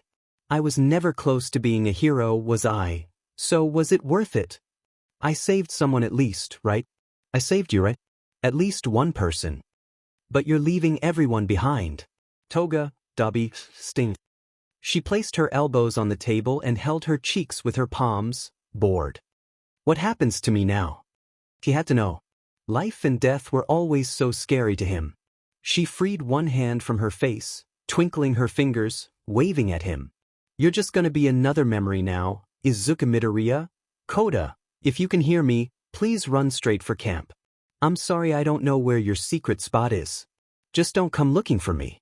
Kota, I'm sorry I wasn't as good as your mama or papa, but I did my best. His first memory. Is that a quirk? Realizing he had thoughts of his own. Someone had telepathic powers and was relaying a message. It was a specific message though. I'm not Kota, right? He sat up, bumping the left side of his head, feeling a little hollow on that side. He touched around his eye socket and brought his hand to his right eye. He glanced through the emerald flames. A kid was cowering for dear life. Kota. That was him, right? The one with the feminine thought ordering him to run away. He remembered him too. He remembered everything but was experiencing everything for the first time. His eye erupted with a final flood of the dead one's memories. Memories of all the pain. That was the only sensory that would not escape him. It was carved into him. Hey! A crackling stop of his boot. Muscular turned his torso to the kid. What's this? You still got some fight in you. Can I take the other eye too? You want me to, right? Muscular was able to kill the same person twice. He never imagined getting that bliss. The muscle fibers monsterly encased his body again. Izuku tilted his head. You killed me, right? His hollow, bloody socket bored deep into Muscular's only eye. So I can do the same, right? Izuku was on his feet, his red shoes stained with BLD. He stood nonchalantly, the empty wind around him. His wings regrew like winter roses, bringing life to the cold. I get to rip them off again. Muscular lunged, his leg muscles exploding out. I think he did it like this. Izuku prowled low, condensing a wing. At the moment of impact, he flipped over Muscular, slicing with one wing and flying with the other. Izuku landed, spinning on the heel of his boots. He raised his palm and stared at it. He couldn't control it after his fight with Nomu because he refused to believe he was unstable, killing it, so he blocked out the memory. Muscular's hand slipped down and off his wrist, falling to the ground. He was left with a gruesome stump. Anger surged through him. Muscular attacked again with blinding speed, moving his muscle pike. Izuku's wings encompassed him as a shield. He broke open the guard with a powerful flap. Inside his defense, Izuku spun, kicking Muscular's face twice, first with a back leg then his red boot. Muscular raged, smashing at Izuku with his good arm. Izuku cartwheeled back, rising another kick to his chin. Muscular charged after him, and Izuku pounced around. They rushed in a scorching fury. Cherry blossom embers fell. Muscular threw a combo of fist and pike. Izuku spun, flipped, and flowed with his wings around the attacks. He threw a hard fist, leaping straight at Muscular. He had to make sure it still was the same. Muscular smirked at the opening and attacked again with his pike. Did you forget? I'm faster and stronger than you.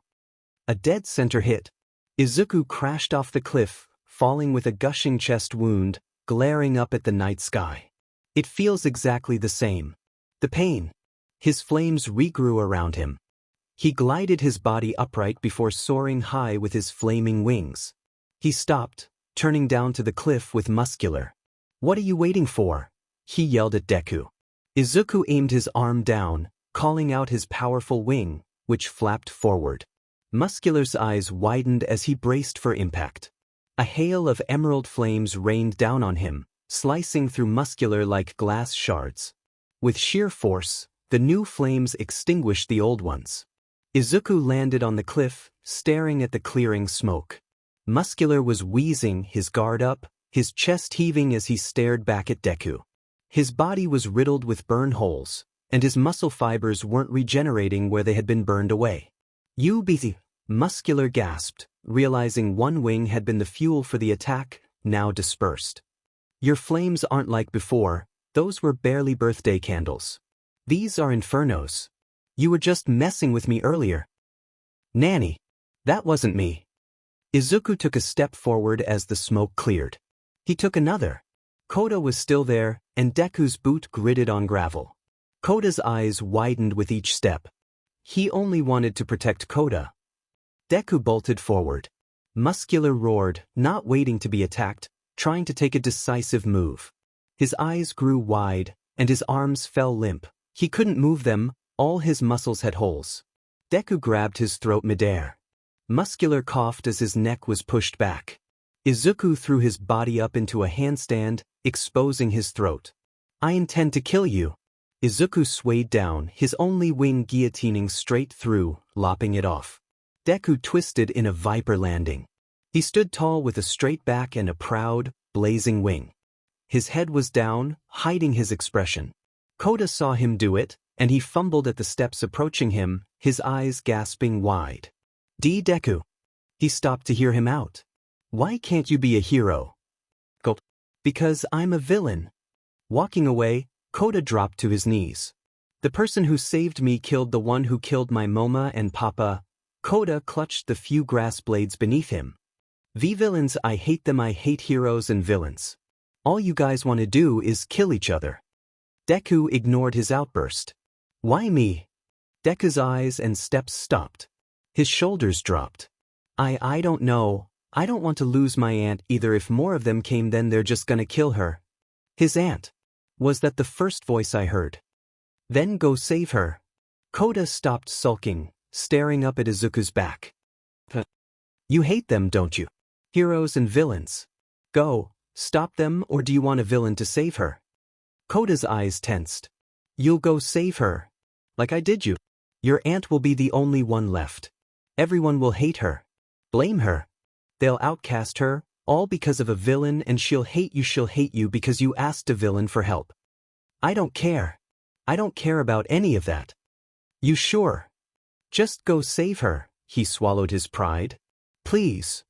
Tears spilled from his eyes. Her last message kept replaying in his mind, now that he was safe. Those couldn't be her last words to him. Izuku's bangs shadowed his face. "I warned you." He flapped his wing and leapt up, then off a branch. Nobody wants the help of a villain. Izuku followed the blue flame circle around the forest. Dabi must have trapped the Pussycats. Toga and him would already be gone. Did Stain kill Pixie Bob? He landed in the middle of the forest inside the flame. On a branch, he heard the hurried run of two. He gazed down at them, his eyes reflecting the embers. Kota told me Mandalay from the Pussycats was his aunt. And there she was, running alongside Tiger, who was carrying Pixie Bob. I guess Stain stabbed her and left them to the fire. Izuku stood on the branch before he leapt down. "Excuse me." A polite, cold voice interrupted. The two stopped, turning in their tracks. "A student." Tiger assumed. They hoped all of them had evacuated. Mandalay recognized him from the news. No, he was the one who attacked a student. The only one not at camp. Mandalay pointed her paw out. "Is he associated with the League or not?" Izuku rubbed his mask with his thumb and index finger. He brought it because of the smoke, and his mask had filters. "Don't worry, I'm not allied with the League." He lowered his hand slightly, pointing right back at Mandalay. "I only came for you." Tiger's eyes shadowed as he laid Pixie Bob down. "The class rep, I heard he was Ingenium's little brother. He was an aspiring hero. I visited both him and his brother in the hospital. Did you know they were sharing a room? Two good men brought down by Stain, now Ragdoll and us. Unforgivable." He rushed straight for Izuku. "Oh, sorry. All you can say is sorry." Tiger swung at him. "Anything else would only anger you. Like where was the pro sponsoring him? Or how the student was purely out for revenge. Why else would he in turn close to the hero killer?" Izuku did a swift step spin, avoiding the attack. "Shut up. You know nothing." You need to calm down and retreat. We have to focus on Pixie Bob. Izuku heard.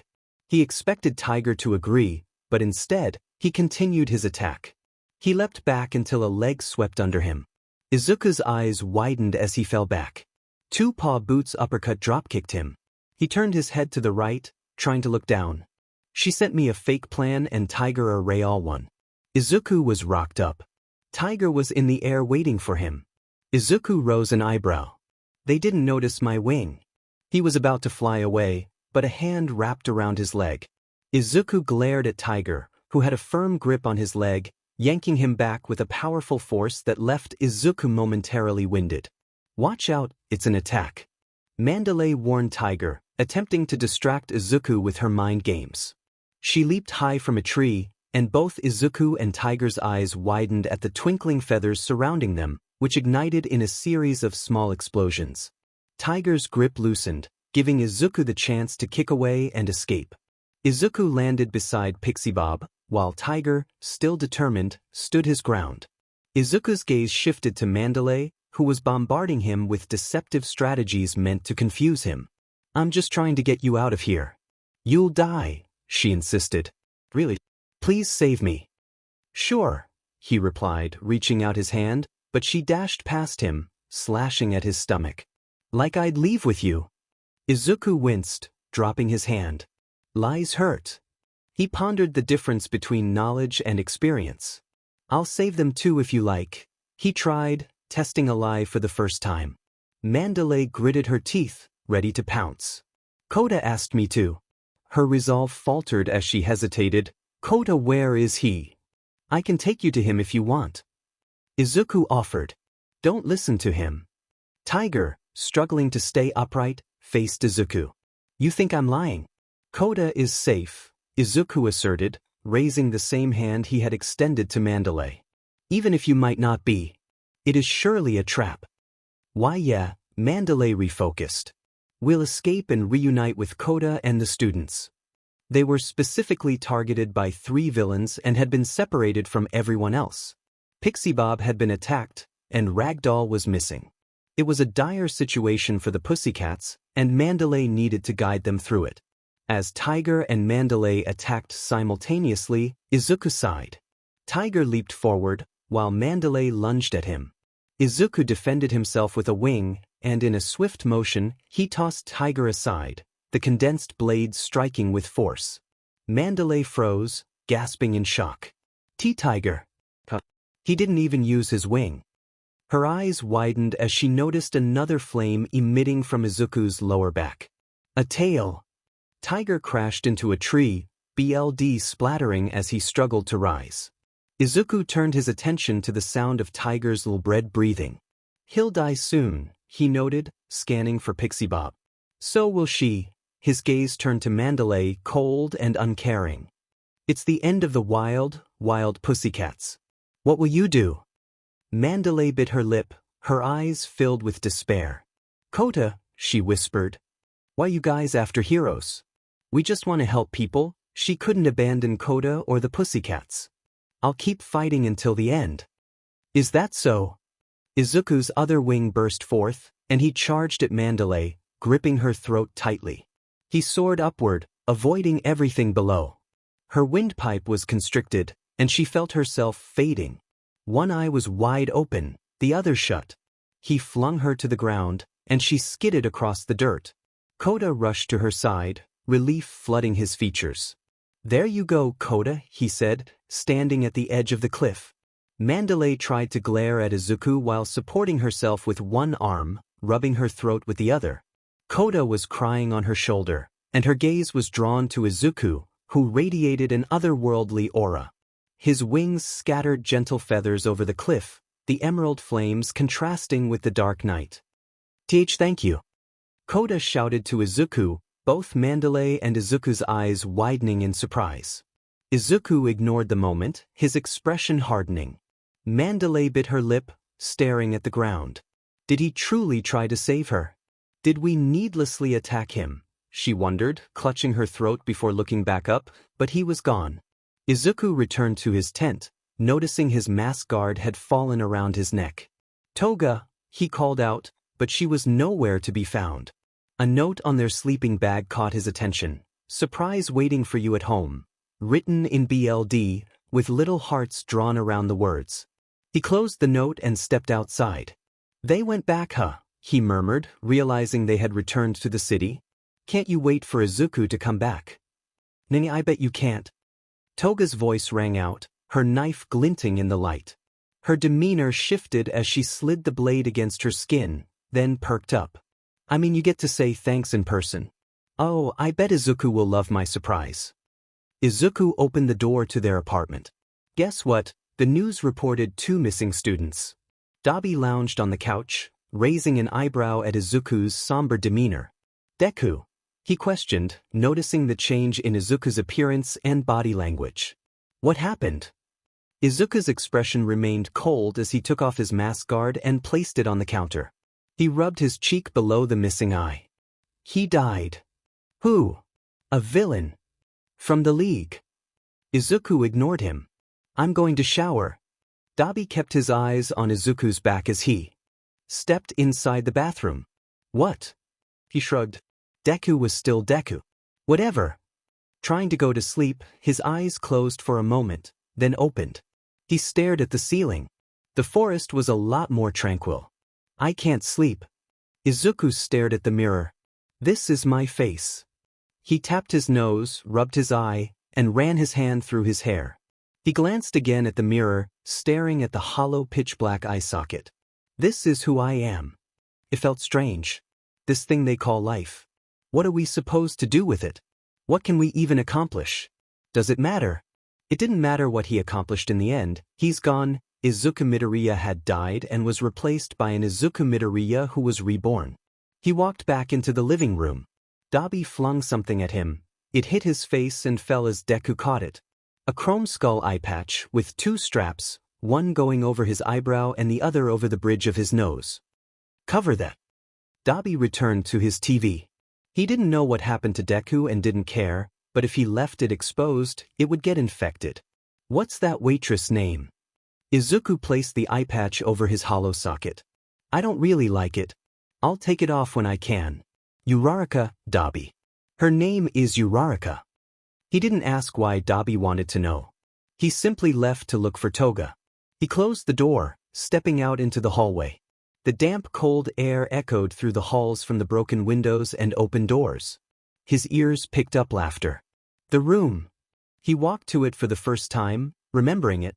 The door was closed, but behind her maniacal opera was the desperate cries of a voice muffled by tape. The door creaked open. His steps echoed on the floor. His eye grew wide with horrified confusion. There she was, tied to the ceiling with rusty shackles. Her head hung down, bangs covering her tear-stained eyes. A purple throat and a BLD dripping body. Toga spun on the heel of her boots to face Izuku. Her fangs were sharp, and her smile radiated an excited bloodlust. What do you think? Remember her? You do, don't you? You saved her. You can be her hero over and over again. I bet you're so happy, Izuku. His disturbed eye agonizingly turned to her. This is Toga. What do you mean? He calmed down. She mimicked him, stopping her crazy thrill. She stepped closer to him with a skip. She raised her hand and pulled his eye patch down, letting it slip to his neck. Her eyes narrowed. Who did this? I'll kill them. Only she was allowed to hurt her Izuku. She rubbed his cheek tenderly. Izuku's eye widened at her expression of affection. This is Toga. He closed his eye and held her hand over his cheek. It's fine. He raised his head and faced her again. But more importantly, why did you? Why her of all people? Because you saved her, silly. But she had a sincere smile. This is my fault. Not mine. His. Izuku walked up to her without hesitation. He gently slapped her cheek, checking if she was still conscious. He readied himself, holding the edge of the duct tape over her mouth. He ripped it off in one motion. She coughed awake, a huge amount of air filling her lungs. Do you know your name? Forget you, she strained out with busted lips. She tried to glare, but her eyes avoided his void eye, facing the only one he had. It was difficult because deep down, There was an earnest concern in that lonely, emerald orb. She faded in and out. This was probably just a hallucination. Maybe she was losing her mind to the torture. Did anyone know where she was? All Might, Izuku gasped, standing tall. Don't worry. He released her shackles with his quirk, slicing off the chain. She instantly collapsed. Her legs and arms were numb from hanging for so long.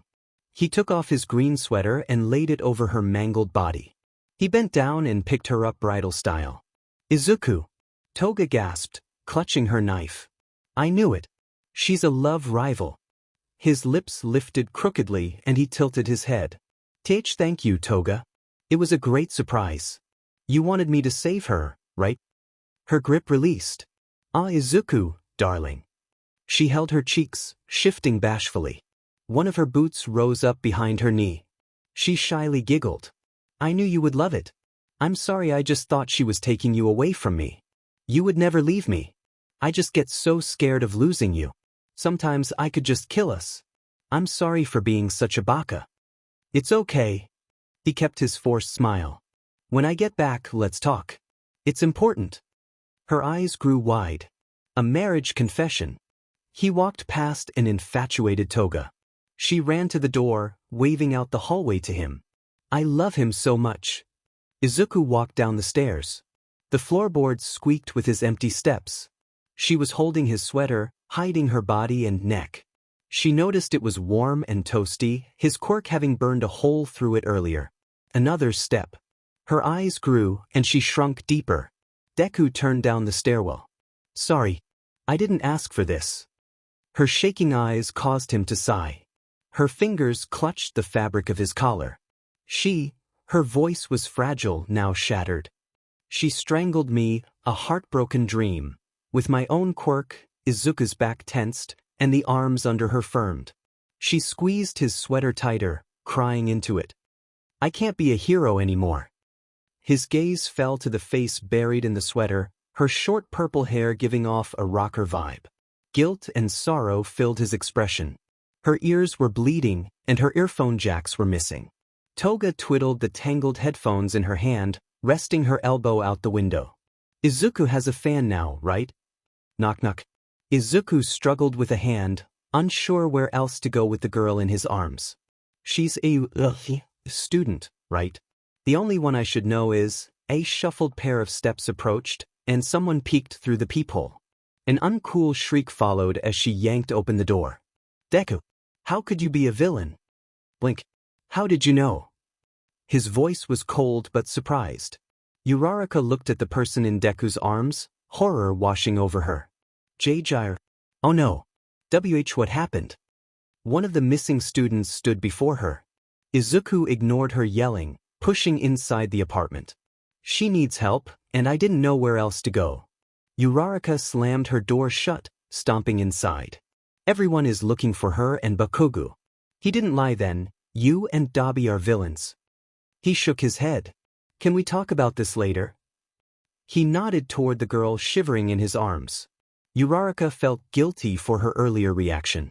Why yeah, let's take her to my room. Izuku sighed in relief. So her name is Jiro. Uraraka guided him to her room, opening the door. On the bed. She pointed with her thumb, taking the situation seriously. A villain had just come to her home with a missing student. My parents are overseas on a project, what do I do? She hated herself for not knowing what to do in a crisis. Her knuckles grew white as she clenched the doorknob, her eyes shadowed with worry. Izuku slowly laid Jiro down, sliding his arms away from her body. It's okay. He pulled away, raising his body up, quietly grabbing his sweater. We'll find you something clean. Her arm shot up, pale, trembling fingers clutching his sweater. No. She brought it back down to her chest, depending on it. Izuku's eyes widened. Okay, if you feel more comfortable with that. He gulped and forced a confident smile. Don't worry. I'm here. Her eyes reflected the sincere hope he projected, but she didn't fully believe it. Stay, Izuku's smile cracked at the request. He turned to the door, facing Uraraka. She sighed. Fine, but in return, I deserve an explanation about everything. Uraraka crossed her arms but rubbed her elbow, worried about the eye patch. I will. How did you find out? Dabi shoved it in my face. A strained tear escaped as she hugged her shoulders. That idiot. I see. I'll tell you what you want to know, Uraraka. Yeah, she wasn't even sure how to feel about any of this. Uraraka cleaned Jiro's wounds while Izuku sat on the corner, staring at the wall, his eyelids growing heavy. Uraraka bandaged Jiro with the first aid kit and experience she had gained. It was difficult to keep a calm face. Her friend and classmate was traumatized. Her quirk, Uraraka bit her lip. I'm finally done. I know that was tough, Jiro, but you should rest. I'm going to make tea. Would you like some? She didn't respond. I'll be back, okay? Izuku was about to stand and follow Uraraka when Jiro's breath hitched. Izuku tensed, and Uraraka glanced at both of them. Just stay with her. Okay. She closed the door. Izuku rested his elbows on his knees, staring at the bed. Jiro was still wide awake, her eyes scanning the room and glancing at him to ensure he was there.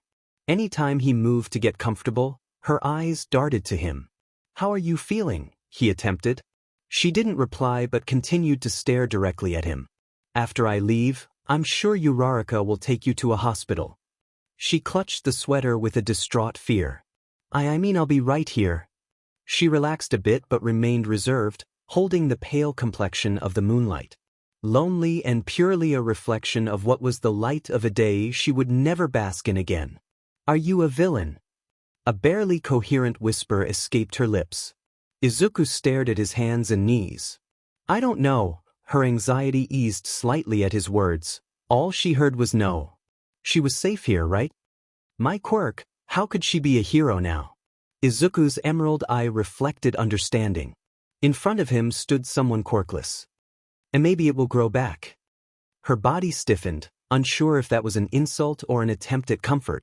His voice was cold and nervous but held understanding. Overhaul. Her voice echoed with a hint of its former self, but the fear and hurt remained. Izuku stayed quiet, staring at the window. Sorry. Yeah. They shared the quiet night, the atmosphere awkward.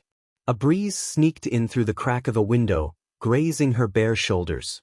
She hugged his sweater for warmth, burying herself in it and under the blankets. Izuku intently observed her actions. She raised her eyes from her snuggled embrace and gazed back at him. They locked eyes in the dark, her lips quivering slightly upward, hinting at trust. His cheeks heated up, confused by the dependence she placed on him. Your eye. She remembered he had both of them during his fight with Nomu, but during the last hit, his face and mask were damaged. Did he lose it protecting her? There was this villain, he attacked this kid and he trailed off, rubbing his empty socket as if his eye were still there.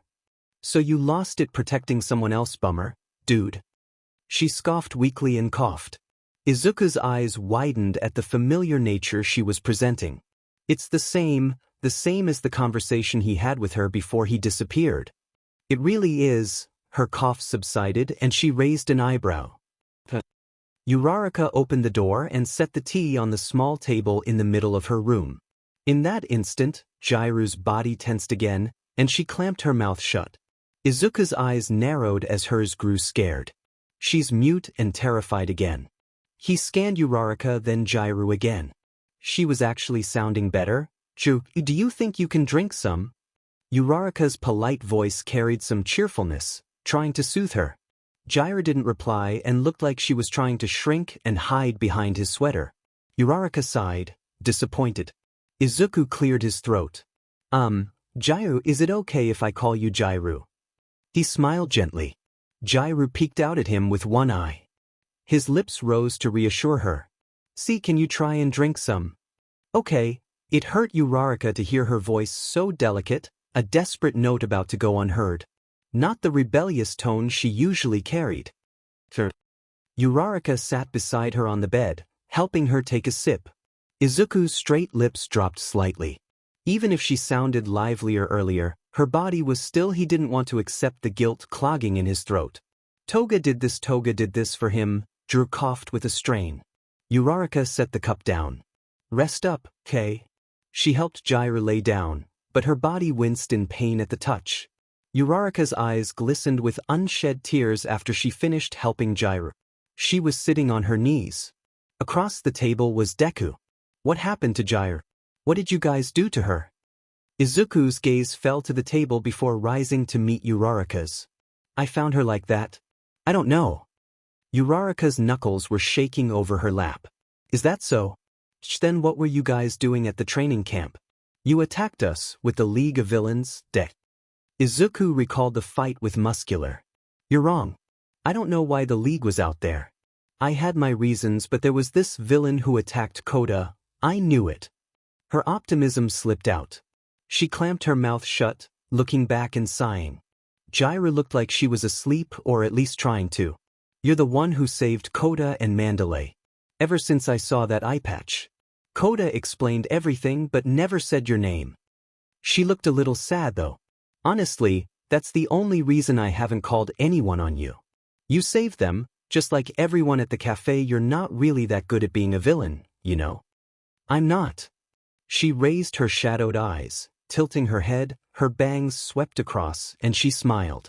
But you know, that actually makes me kind of happy. I know I shouldn't be though, because he's a villain, but it means Dabi has you as a friend. He's scary, but sometimes I feel like he is so alone with nobody to take care of him. Izuku raised his cup of tea. You're crying. He took a sip, recalling that Dabi had asked for her name. Huh. She caught herself. Sorry, I just, you know. She rubbed her eyes with her arms and wrists. Yeah, I do. He set his cup down. You know, Dabi is actually the one who takes care of us. Really? She gasped, sniffled, her eyes wide. Izuku began to share stories about the life he shared with Dabi, his oldest and only friend. He mentioned Toga and saw Jiro tense up. He quickly apologized and left her out of the rest of the conversation. They stayed up late, talking until Jiro fell asleep, reassuring her that Deku wasn't going to leave. They heard faint snores and sighed in relief. Uraraka stood at the door, holding the knob. I know you're a villain and I'm a hero in training, but I think you should stay for Jiro's sake. Izuku's eyebrows furrowed. Uraraka, I don't think that's a good idea. It might not be, but she's dependent on you right now, and like I said, you're not really that good at being a villain.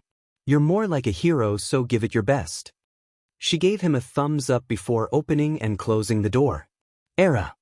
Jiro shot up on the bed, startled by the sound of the door closing.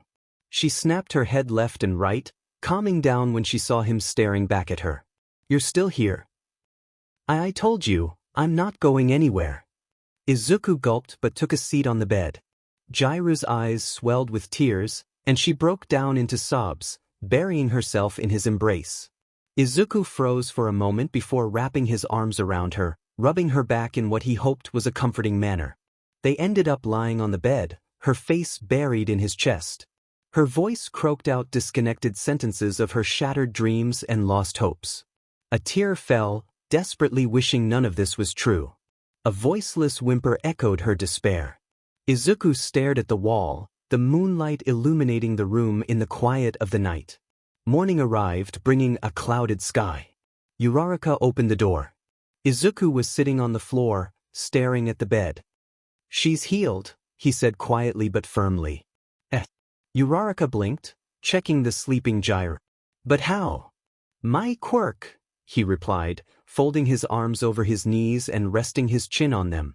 He remembered the night he had healed Toga, crying over her body. Your Quirk. Amazing. Izuku stood and adjusted his clothes. Her Quirk didn't regenerate. He paused, then took a few steps toward the door. Sorry for bothering you with this, Uraraka. Wait, you're leaving. Uraraka rushed into the hallway, grabbing his shoulder. But what do I do when she wakes up? Izuku didn't answer. He kept his gaze forward, unsure of what to do. I'm okay. Both Uraraka and Izuku froze, turning back to see a strained Jiro bundled in blankets. Uraraka gasped and ran to her side. Jiro offered a weak smile. Izuku observed her closely. She was staying strong, but he knew she was still suffering. Thanks. Jiro's voice was unsteady, her blood-stained bangs obscuring her eyes. Her eyelids were puffy, and her cheeks bore the marks of tears. She clutched the blankets tightly, shivering. "I'll be fine," she insisted, but Izuku felt a wave of concern. "No, you won't," he thought, nodding his head and turning back to the door. He opened it, stepping out.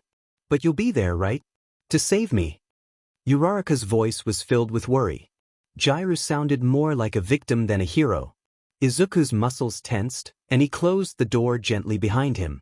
"Feel better," he sighed, looking up at the abandoned building they lived in. Toga was inside. He entered with cautious steps. "Izuku, darling," Toga exclaimed, tackling him into a hug as soon as he stepped into their shared apartment. "I was waiting for you. What took so long?" She playfully tapped the flat side of her blade against his chest, cutting into the fabric of his shirt. Izuku winced at the sting but forced a smile. "Uraraka helped me. It took all night." Toga's eyes lit up, and she pulled her knife back, pretending to stab with glee. "See, I did something great for you. I bet she won't be a hero anymore. She's going to need my heroic Izuku to save her." Izuku felt a chill at her words. "Toga, we need to talk." Her playful demeanor shifted as she skipped back to reality, her smile still bright. "Yeah. You said that before you left. I've been restless since. Gosh, I couldn't even sleep." Are we alone?" He rubbed the back of his neck, unsure of her intentions. "Yeah. Stain went out like always but promised me a vial of BLD. And Dabi was mumbling about some little girl with a horn, saying he was going out to find out what he could." Izuku glanced around the room before focusing on Toga, who was gazing at him with an intense expression. He dropped his eye patch and met her eyes. "Toga, don't you think you can stop taking other people's lives?" The atmosphere grew tense as she clenched her knife, her expression darkening. "Nanny, I just think that maybe we could stop with this," he said, wishing for a normal life, free from the conflict of heroes and villains. Toga crept closer, her boots creaking on the floorboards. He gulped as the cold steel of her knife brushed against his neck. "Nah, what happened to my Izuku?" What are you talking about?" He fidgeted as she pinned him against the wall, her demeanor unsettling. "Hey, wanna know something about me?" she whispered into his ear. Izuku's eyes widened. She was treating him differently, almost as if she didn't recognize him. She scraped the blade lightly against his skin, her lips brushing his ear. "I don't really care about villains or heroes. I just like to wonder about other people's lives." Her eyes narrowed, and she bit his earlobe, waiting for his reaction. He tensed, a blush creeping onto his face. "I always wonder what their lives were like, where they grew up, what kind of friends they had, and what their love lives were like," she continued, her sadistic grin growing. "I think about all those things as I see the light fade from their eyes." She held him close, liking his cheek. "You know how people say your life flashes before your eyes before you die? I always look for that before they go cold, but I can never find it. All I ever see is the fear of realizing they're dying. It's so amazing." Her laughter softened as she kissed his neck, the knife gliding down his shirt. "Except you were the only person who ever looked happy that they were finally dying. That's when I fell in love with you. I was so childish back then, thinking of burying our bodies together, but you suddenly woke up. I got so excited. I accidentally hurt you again." She blushed as she recounted the embarrassing story of how they met. "Gosh, I was so shy. But you kept waking up, and I had no idea what to say to you. It was such a magical night," she sighed, recalling their romantic yet tumultuous past. "But you don't remember, do you?" Toga. A sniffle escaped him. "Toga. Because you left me again, didn't you? Izuku's gone, isn't he?" She dropped her knife, and his eyes widened at her haunting words. "My dash," he shook his head. "And no." His fist banged against the door he was pressed against. Toga had her arms around his torso, her head resting against his chest as she wept. He didn't hug her back. "How did you know?" he asked, his voice barely above a whisper. "Ever since I saw your eye. Remember that night he fought All Might?" Her breath was muffled against the fabric of his shirt. Izuku nodded, lost in thought. She felt his chin brush against her hair, prompting her to continue. I told him I wanted to see him heal because I wanted him to keep living, but you haven't healed your eye. Izuku would have done that, but you're not. Her voice choked, unable to finish. Why was his eye stinging? His throat felt dry, and he instinctively wrapped his arms around her this time. Sorry. She shook her head. But you're still my Izuku. He didn't know how to respond. Her sincere words were warm against his chest, seeping through his shirt. Yeah, Toga, I know it's uncomfortable, but what were his last thoughts? Can you tell me? His last thoughts. He struggled to find the words. He was, gulping, he continued. He was thinking of you, Toga. Her face lit up with hope. Really? He really was. Yeah, really. Izuku forced a smile, trying to reassure her. Toga, I wish I could have saved you. Izuku stared at the ceiling, then back down to the counter. A photo slid into his view. He focused on it. It was a picture of a masked man. That's the one who was in the alley with the little girl. Midoriya faced Dabi. Look familiar. Dabi leaned on the counter, resting his head on his palm. Yeah, he was with her. They call him Overhaul. He's a leader in the Yakuza. I hear he's trying to plan a meeting with the League of Villains. Izuku's expression turned serious as he held the photo between his fingers. The League, make your move, Stain. Toga giggled. Izuku brooded, arms crossed. Dabi's gaze wandered to the chessboard by the window. Lazy day. Dabi stretched. I could go for a nap. Izuku's brows furrowed. If I ask Bartender-san, maybe I can be a part of it. Dabi's eyes narrowed as he leaned back on the couch. I'll tag along. We can build trust with certain people. And deal with the rest, right? Toga chimed in. Certain alliances would help. Stain made his move, his knight landing on a pawn. But I prefer working alone. Toga complained that her pawns reminded her of Deku and were meant only to be strategic sacrifices. Don't worry, it would be beneficial in terms of doing what you please. Dabi was focused on building a small network of resources. For now. Izuku turned on his stool to face the TV as Dabi switched it on. The news. A peaceful, lazy day for them. Izuku couldn't help but wonder if villains could have something normal like this. The night took a turn. What is this? Izuku trembled in the ripped leather chair, staring at the news. They all reacted in shock. This is All Might. Memories of the number one hero burned to ashes from the image displayed. Dabi raised an eyebrow with a scoff. Toga glanced between the TV and Izuku, understanding how much All Might meant to him. Stain looked surprised and disappointed. This was the symbol of peace. On the screen was an almost skeletal All Might. Izuku's eyes widened in horror. He's the one. The way he mocked All Might's smile sent chills down his spine. Izuku! Izuku!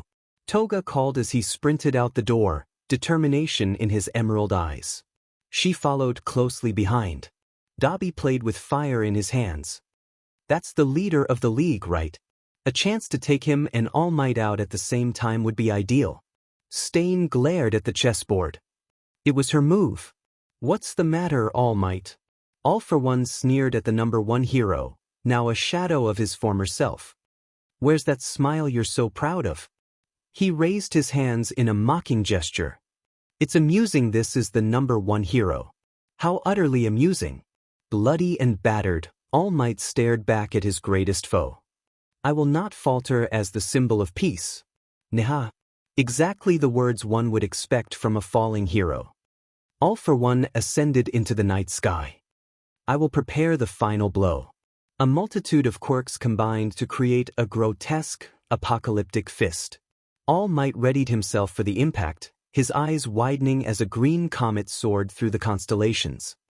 That flame, oh my dear Izuku, you decided to come see the fall of your precious hero. All for One raised his monstrous arm. A high-velocity green flame collided with him in the blazing sky. How could that be All Might? What happened to him? Izuku added more ferocious flames. I see. All for One laughed in glory. This is your first time seeing him in this life, CYC. Such impeccable timing. Izuku hesitated for a moment. Then, using his other arm, he blasted a shock wave at Izuku, separating them. He crashed straight down in front of All Might, flames swirling around his rising presence. All Might stared at the scorching wings upon Izuku's back. Izuku. Izuku turned to All Might, confusion mingling with excitement. All Might. He gasped. The true weakened All Might stood before him, the beacon of stability he had always relied on. All Might's blue eyes glowed as he took in the sight of the kid, who had a burning green eye and an empty socket concealed by a mask. His attire was casual, with compact gloves and iron soles. Are the formalities over? All for One glared down at them from above. All Might returned his focus to the threat in the sky, clenching his fist. Izuku didn't hesitate to fly back up. Wait, leave this to me. All Might reached out. Come at me, dear Izuku. All for One extended his hand in a mocking invitation. You hate me, right? Hearing my voice after the USJ event must have brought back so many unwanted memories. Niha. All Might's lips parted, and his eyes burned with intensity. USJ event. When I fought him. The mental instability in the kid and his reason to challenge me, no. All for One couldn't have orchestrated this. What have you done to that poor child? All Might shouted, meeting Izuku's burning fist with his own. All for One laughed, shrugging off Deku's attack. I believe you also beat him down to an inch of his life, except in my case, I sometimes took that inch away. He smashed his fist into Izuku, sending him hurling through a building. You should have heard the many times he cried out your name. He begged for you, telling me you would come and save him. It was even more savory when you pounded him down to a broken pile of BLD. How did it feel, All Might? Destroying someone who truly needed you. UBC. A sporadic flame shot out from the hole in the building. Here's your chance, All Might. You can rescue him. But will you, even though he's a villain? An iron soul clashed with All for One's huge arm, and the flames behind Izuku kept the pressure on. Izuku whispered, glaring through the whirling flames around him. I don't belong to you, or the past, your fabrication of a past. His wings erupted, and he kicked down with his other leg, actually pushing All for One back. Such confidence, even with the fear behind your eye.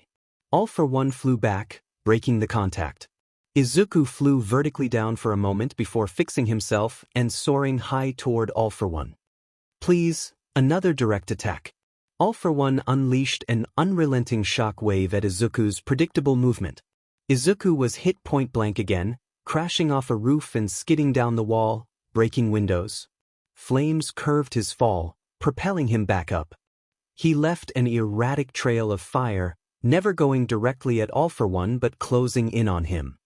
That's more like it, but don't believe I will just wait still like the symbol of peace below us. All for One chased after Izuku. They became tangled in a messy dogfight. Izuku tried to slice him with an extended wing and narrowly dodged a shockwave.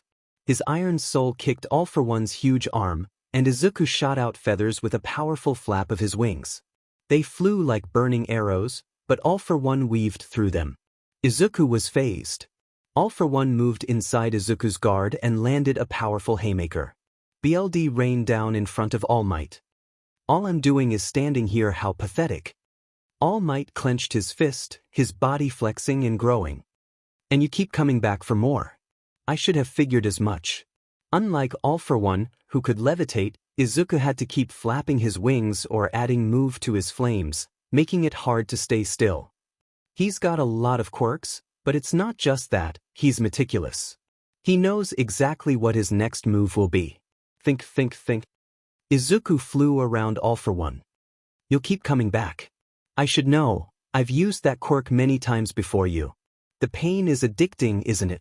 No matter how unbearable it feels at first, it always begins to heal. It's a euphoric feeling, isn't it? Immortality. Izuku gasped, staggering in his momentum. You monster. All for One seized the opportunity, his fingers shifting into tendrils homing in on Izuku. 4 of his nails buried into Deku, impaling his chest, shoulder, thigh, and side. BLD seeped from the wounds, and Izuku's flames exploded out of his body. Dig. What's the matter? Don't you enjoy the quirk I bestowed upon you? All for One taunted as Izuku's flames ripped through his skin, burning him from the inside. With no injury to recover from, the flames only burn, don't they? The burning agony of flesh is so nostalgic, isn't it? You should be familiar with the pain. It was how I always brought you back. Doesn't this bring back happy memories of your childhood, my dear Izuku? Izuku struggled through the flames, forcibly tearing his body away from the tendrils buried in him, snuffing out the flames. His vision blurred as he stared at the imposing monster that was All for One. When you next wake up, it will be in a world without the symbol of peace, All for One foretold as a battered Izuku fell back down to the city. The wind howled through his ears as he plummeted. His eye was heavy, fading in and out. All Might, powerful arms caught him, landing with a heroic skid. Izuku's eye weakly focused on the person who saved him. The grip around him was warm and protective, a pillar of hope. A reassuring smile graced the hero's face. I'm here. Izuku remembered everything. All for One, the quirkless version of himself. Before he was murdered, All for One had given him a quirk. The torture never ended. It seemed All for One took sadistic pleasure in knowing the confusion and fear he instilled, leaving Izuku barely understanding life. The one constant was All Might. He was everywhere, in the media, in whispers at villain bars. All for One couldn't escape him, so he made sure Izuku couldn't escape either. He wanted Izuku to be his vessel. Izuku groaned. What would happen? His eyes shifted around the room he was in. It was a small apartment, and his body was bandaged up.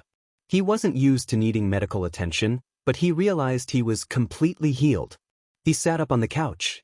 Oh good, you're up, came an old, scruffy voice. You were out for more than a few days.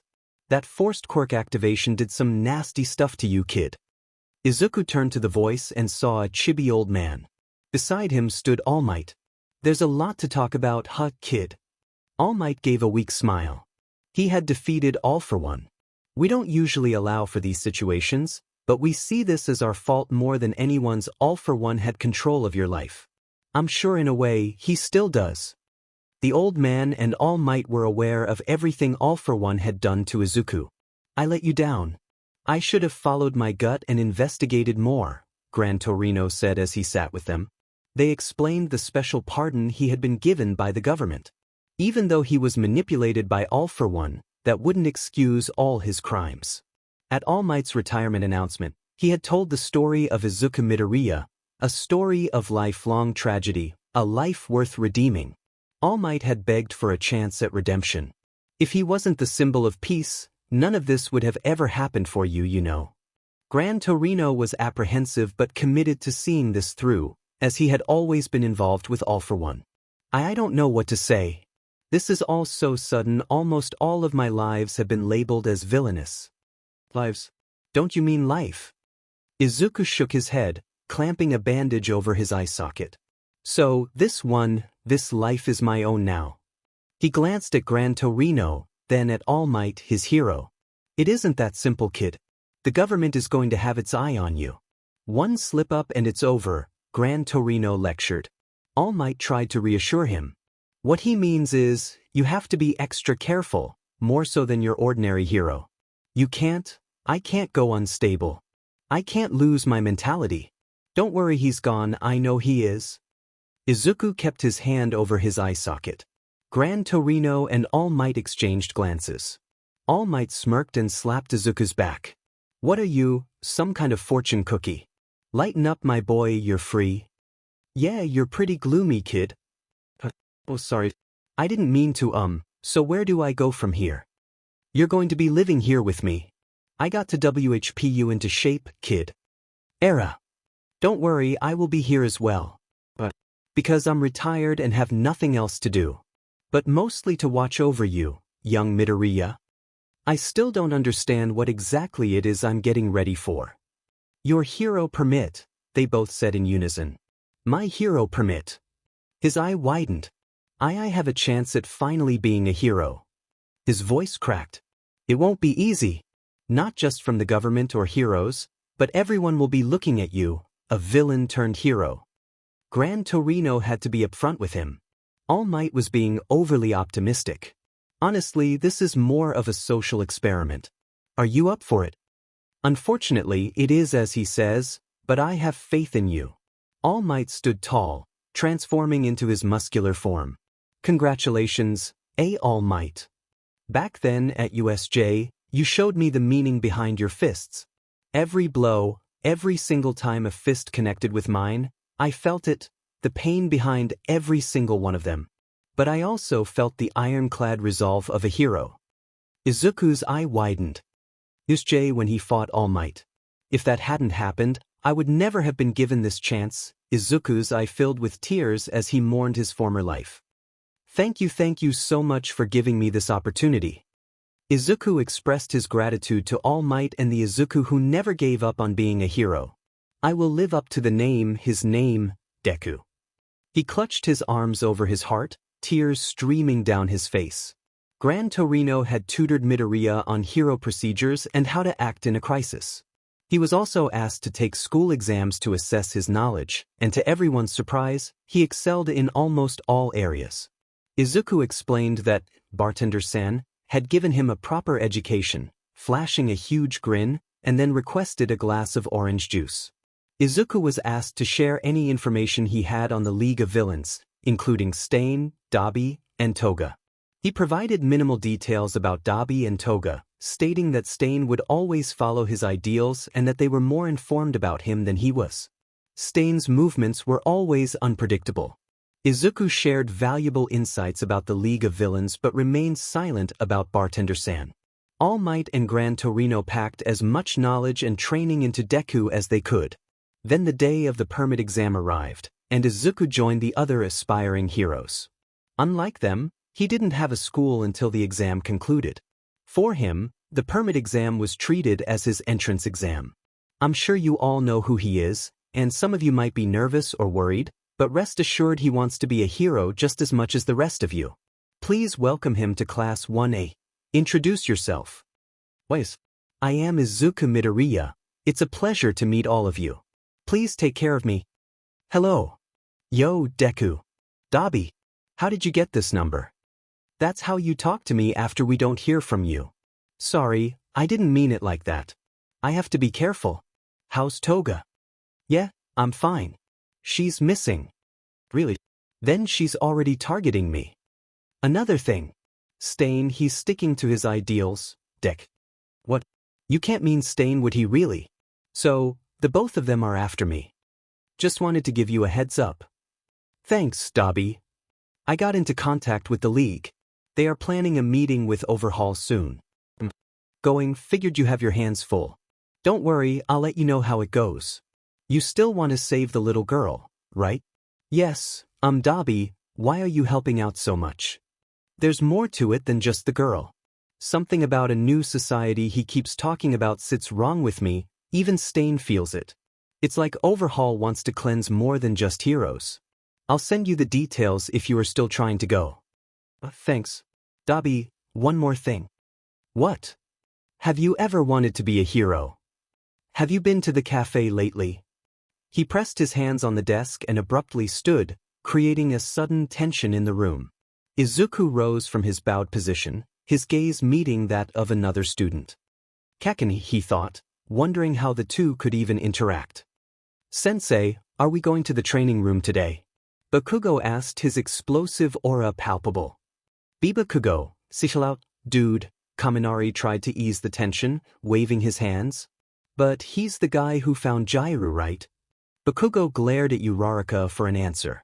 She felt the pressure and clamped her mouth shut, staring down at her desk, feeling a pang of guilt. Aizawa ruffled his hair, his bloodshot eyes showing annoyance. He could sense the complex thoughts running through most of the students. Kirishima and Bakugo both fought against him at the USJ event. It's only natural to carry resentment towards Midoriya. I can't say I'm not biased either. He brings an uncertainty, being a former villain and all. Actually, that sounds like a good idea, it's why I'm here. I was originally here to explain the hero internships with two of my classmates, but something suddenly changed. No matter, I believe it's best if you learned from my experience anyways. A cheerful lad strolled in with a bright smile. It was Mirio Togata. Aizawa rubbed his dry eyes. Everyone get into your hero suits. Welcome to youth. I hope we get along and work hard together in becoming heroes. I'm Togata Mirio, pleased to meet you. He extended his hand to Izuku, treating him as an equal, not a villain. Izuku turned to face the student who had entered and calmed the situation. Togata Mirio. He completely turned his body to him, raised his hand, and took Mirio's in a formal handshake. For some reason, Deku felt like this person was already a true hero. Izuku's lips lifted slightly. Hello, I'm Izuku Midoriya. It's nice to meet you too. They headed to training room Gamma, where Cementos had prepared the cement mountain area for their training. Most of the students kept their distance from Midoriya.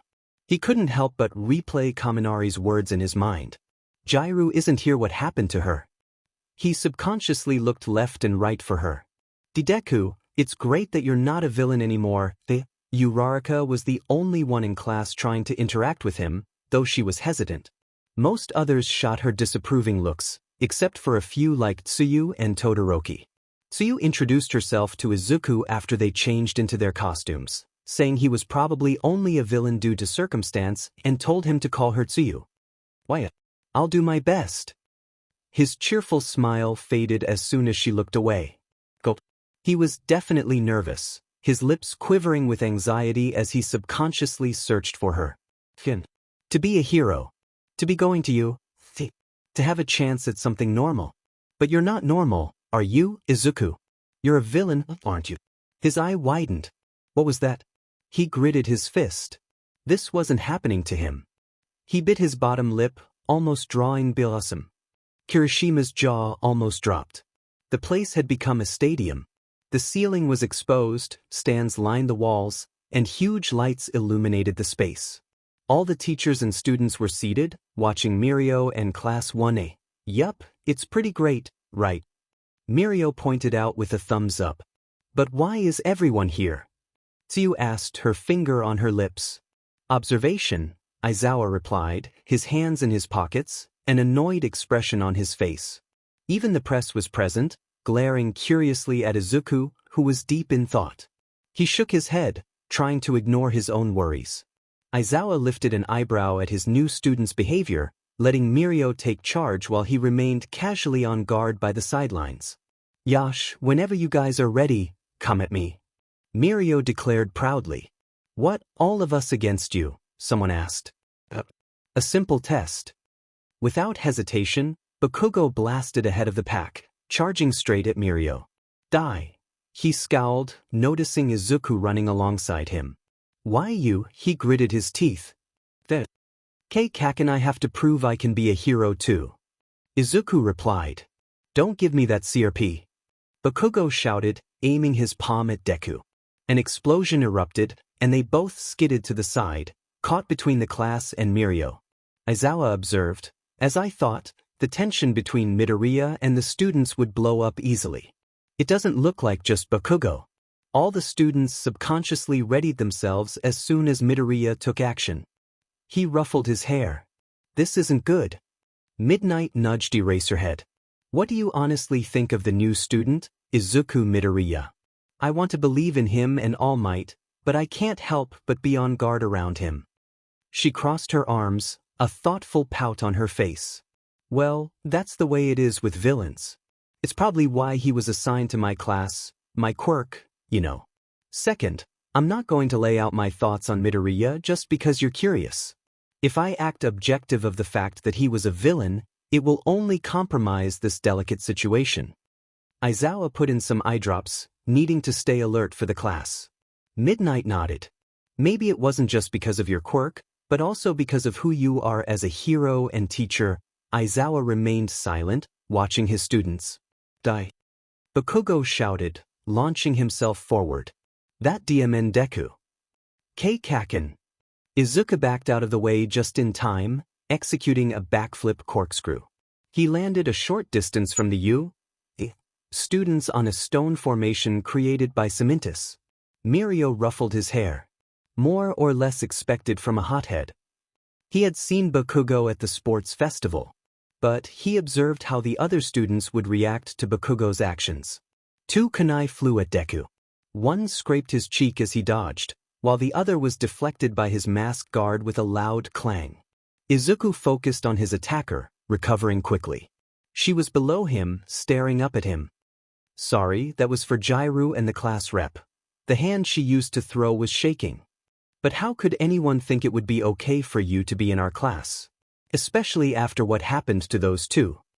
Yaoyorozu, some students couldn't believe she would actually do that. Others felt her emotion and rallied around her.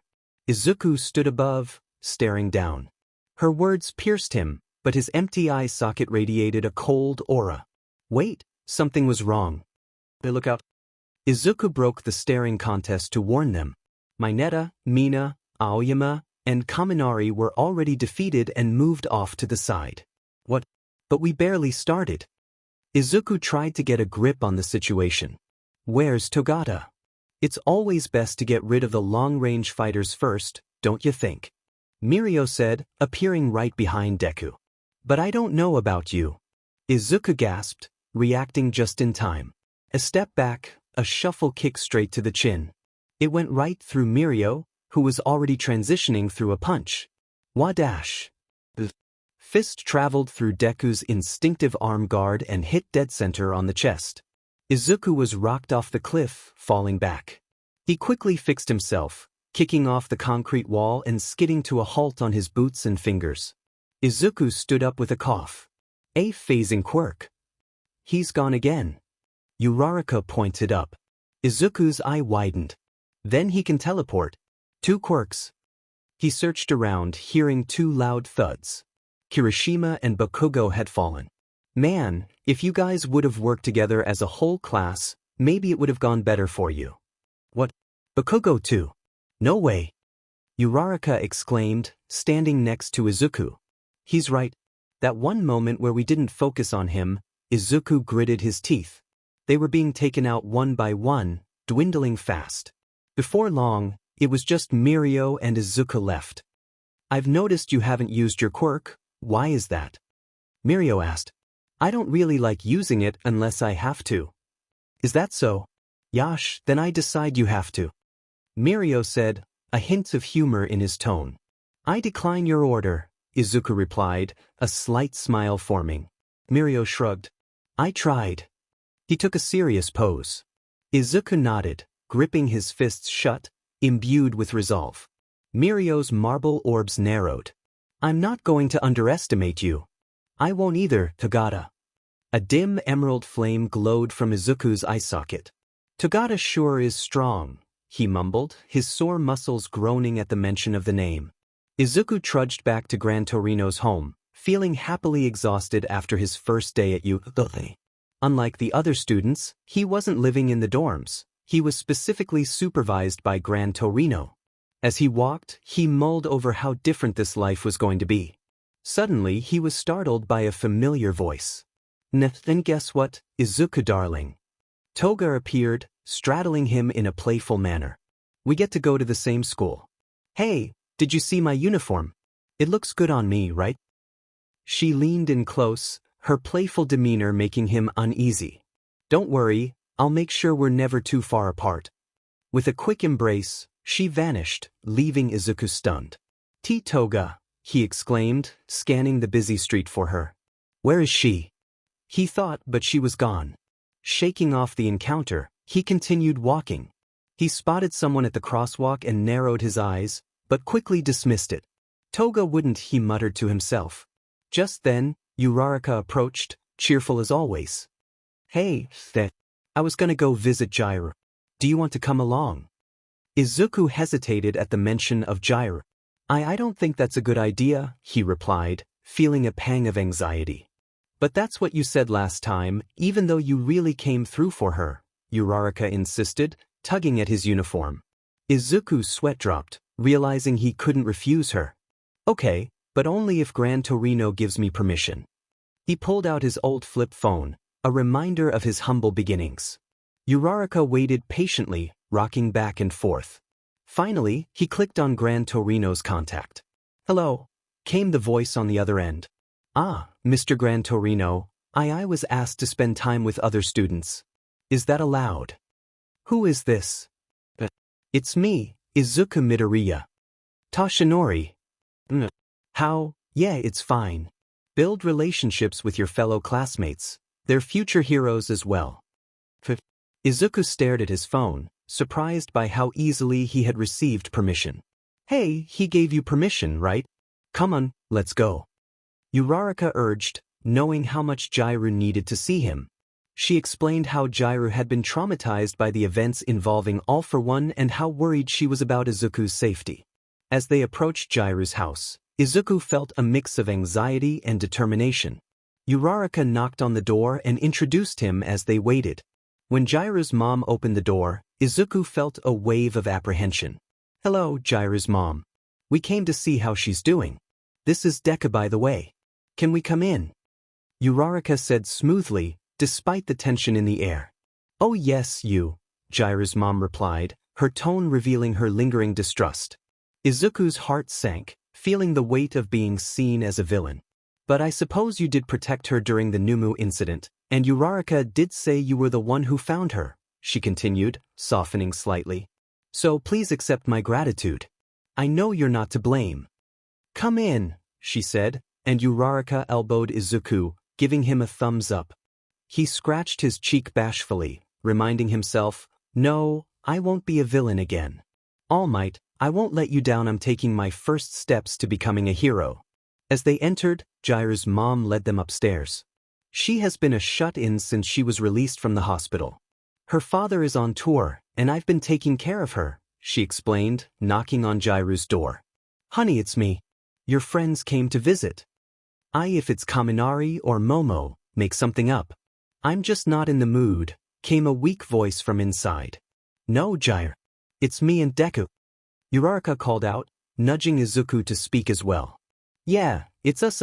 Is it okay if we come inside? He asked, his voice barely above a whisper.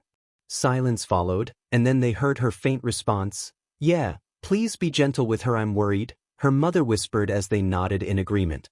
They entered quietly, the room dimly lit. Jiro was curled up in a ball of blankets, and Izuku felt a lump in his throat.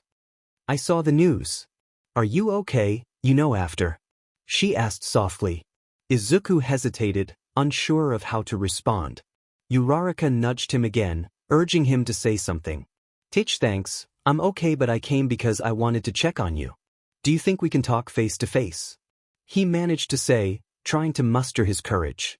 It's okay if it's just you or Uraraka, Jiro replied, her voice barely audible. Hey, how about we get some light in here?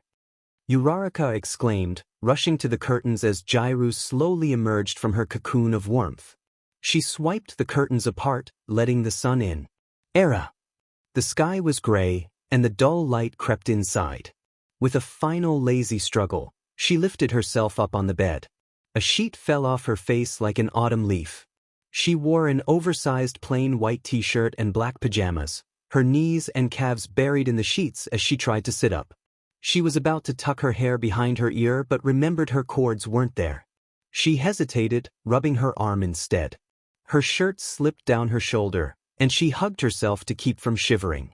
Why am I always so cold? Her eyes met his, the sadness in her gaze crying out for something warm. He reached out. Don't worry. I am here.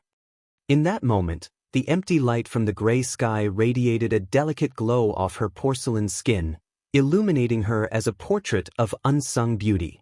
A date. Gran Torino rubbed his chin. It's not like that, Gran Torino, sir. Izuku clenched his fists nervously over his lap. She hasn't left her house since the Toga incident. His eye calmed as he finished, staring sadly at the kitchen table. Gran Torino lifted his coffee mug, took a thoughtful sip, and placed it back down. I see. You have to be careful handling these situations. That poor girl has been through a lot. The journey to recovery isn't easy. I know, Gran Torino, sir. But I don't want to leave her like that. Well, I see you have your hands full, kid. Don't worry, I'll give you some leeway in terms of liberty and curfew. Thank you, Gran Torino, sir. Don't thank me, kid. You just have to do your job as a hero, that's all. Then the microwave chimed. Oh, there's dinner. He hopped off his chair and happily went to get his food. My job as a hero, he mumbled to himself, thinking of Jiro's words the day he left her with Uraraka. But you'll be there, right? To save me. Man. It's still raining. Uraraka complained, opening her umbrella as they walked out of school. How should I ask Jiro for a day out? Did it? His sudden question caused her to fumble with her umbrella. What are you talking about? She blurted, her cheeks rosy.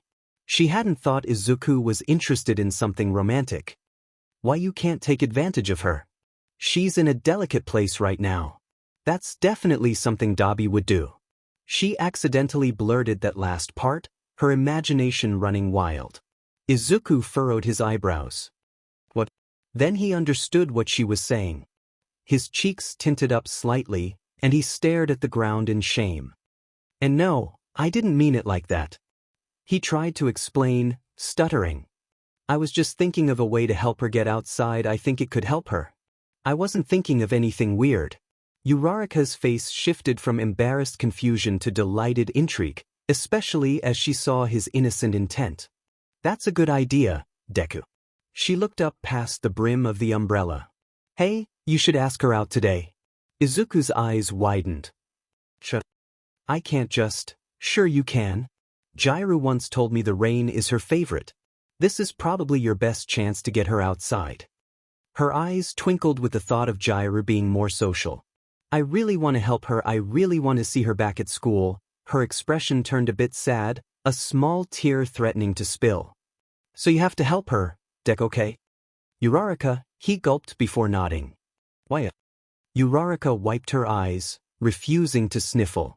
She had to be strong for Jiro's sake.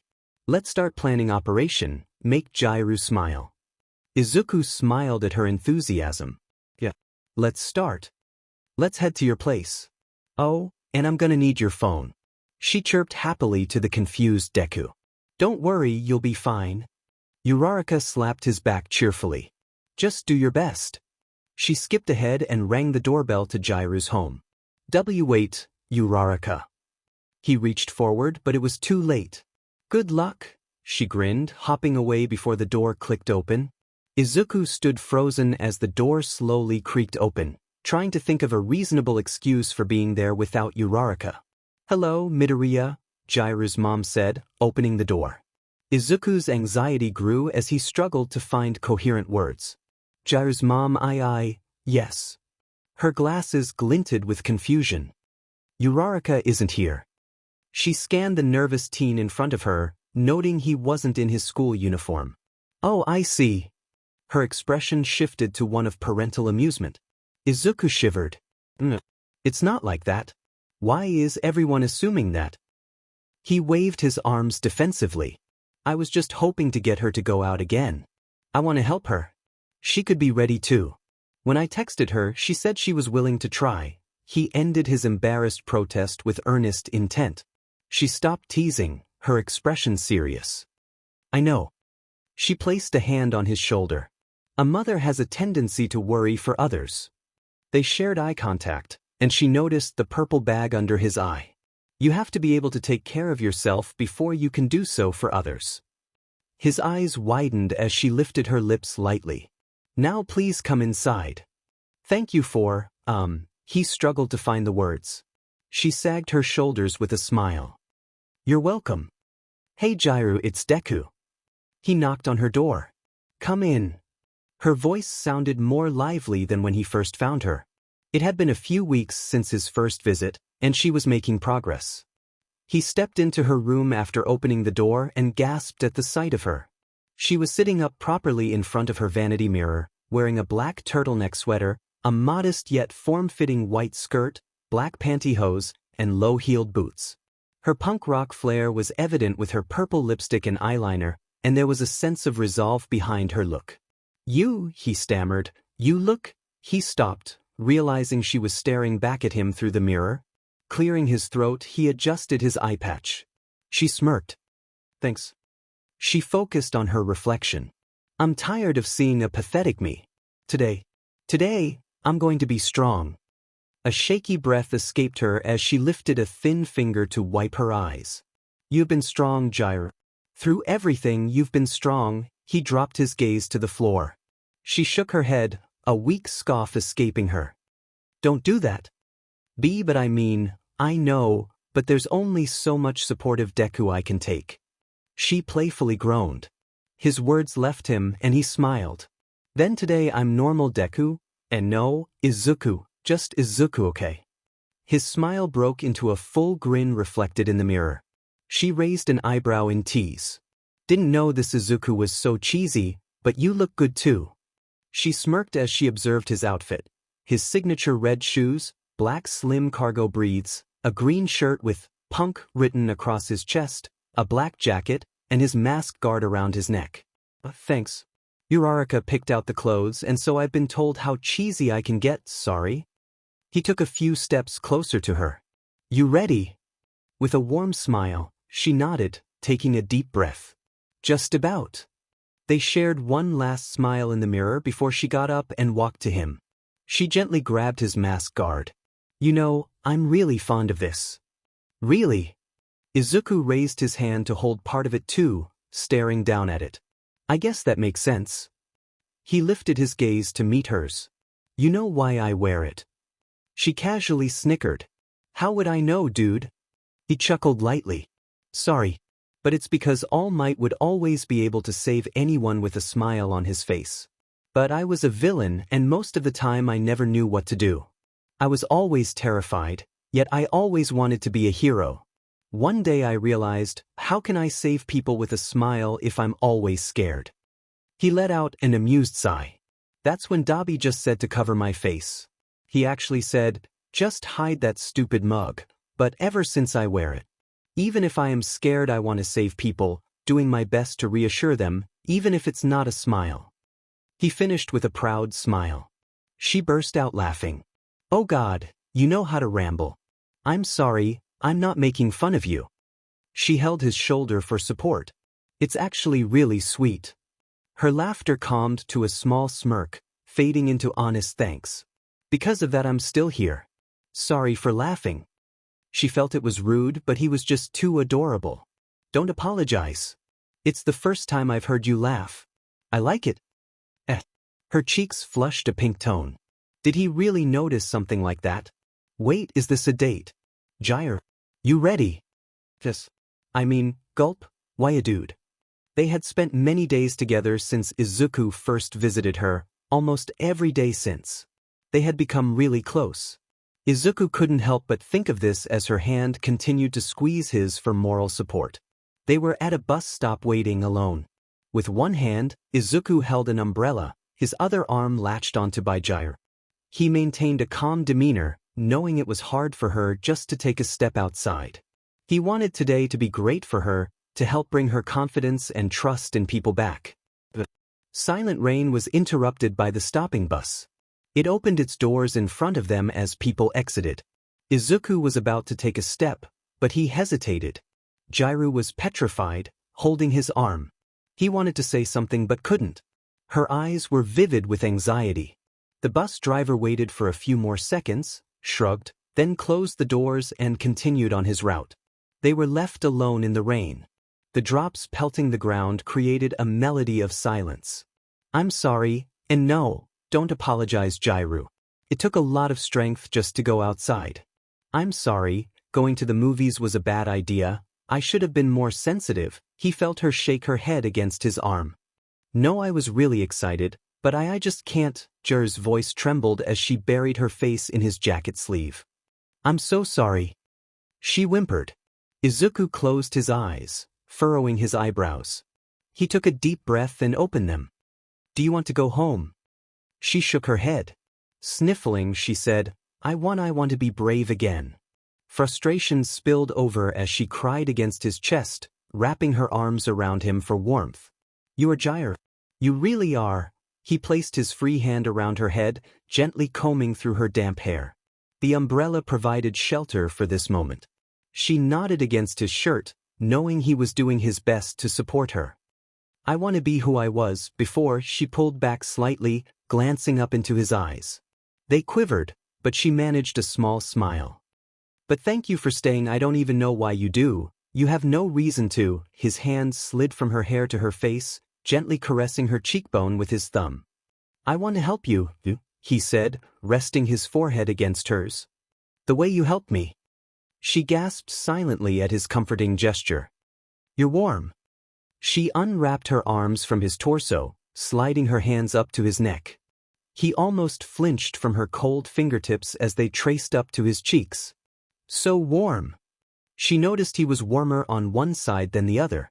Moving her head back slightly, she stared at his face, her eyes narrowing. It was the side with his eye patch. She gulped. Can I? Izuku, following her actions, understood. He glanced away, answering, if you want. Their gazes locked again. She braced herself, her hands hesitating as they reached for his eye patch. Slowly, her fingers grasped it and pulled it up and off. Her eyes widened. It wasn't how she remembered. His hollow eye socket held a dim emerald flame, a twirling ember. Her fingers circled around the socket, captivated by the delicate fire. Her eyes reflected the twinkling blaze in the dark. To her, it sparked hope. Izuku waited for a reaction of shock or fear, but he was unprepared for her to be dazzled by it. Come by. Her hands returned to cup his cheeks, and his eye widened in surprise. She was smiling. Despite her puffy eyes and cold, pink nose, she was smiling. Jerk, can I ask for something? He didn't realize he gulped. Why? Even though you have been already, I want to properly ask. Her lips lifted higher. Help me face my fears. Her small smile transformed into a cheerful grin, already knowing his answer. The rain didn't seem so lonely anymore as they stayed in the weather's embrace for a little longer. We're back, ladies and gentlemen. If you're just joining us, you'll be glad to know that our guest is the newest hero to break into the top 10 pro hero rankings. Thanks again for having me. Deku, I have to ask, after all your hard work and years of gaining society's trust, how does it feel? Mostly, I'm honored. I want to live up to the expectations everyone has for me, especially All Might. It's important to be strong on your own, and I had to be for a very long time, but knowing so many people believe in me now I can't describe it. He smiled heroically. I guess it fills me with a sense of hope like All Might did. Surprisingly deep, Deku. Sorry for making things awkward. I didn't mean to, I have a tendency to ramble. An all too well-known fact. Besides, your fans want to know about you, we want to relate to you. Oh really? I've been told I'm pretty plain. Nonsense.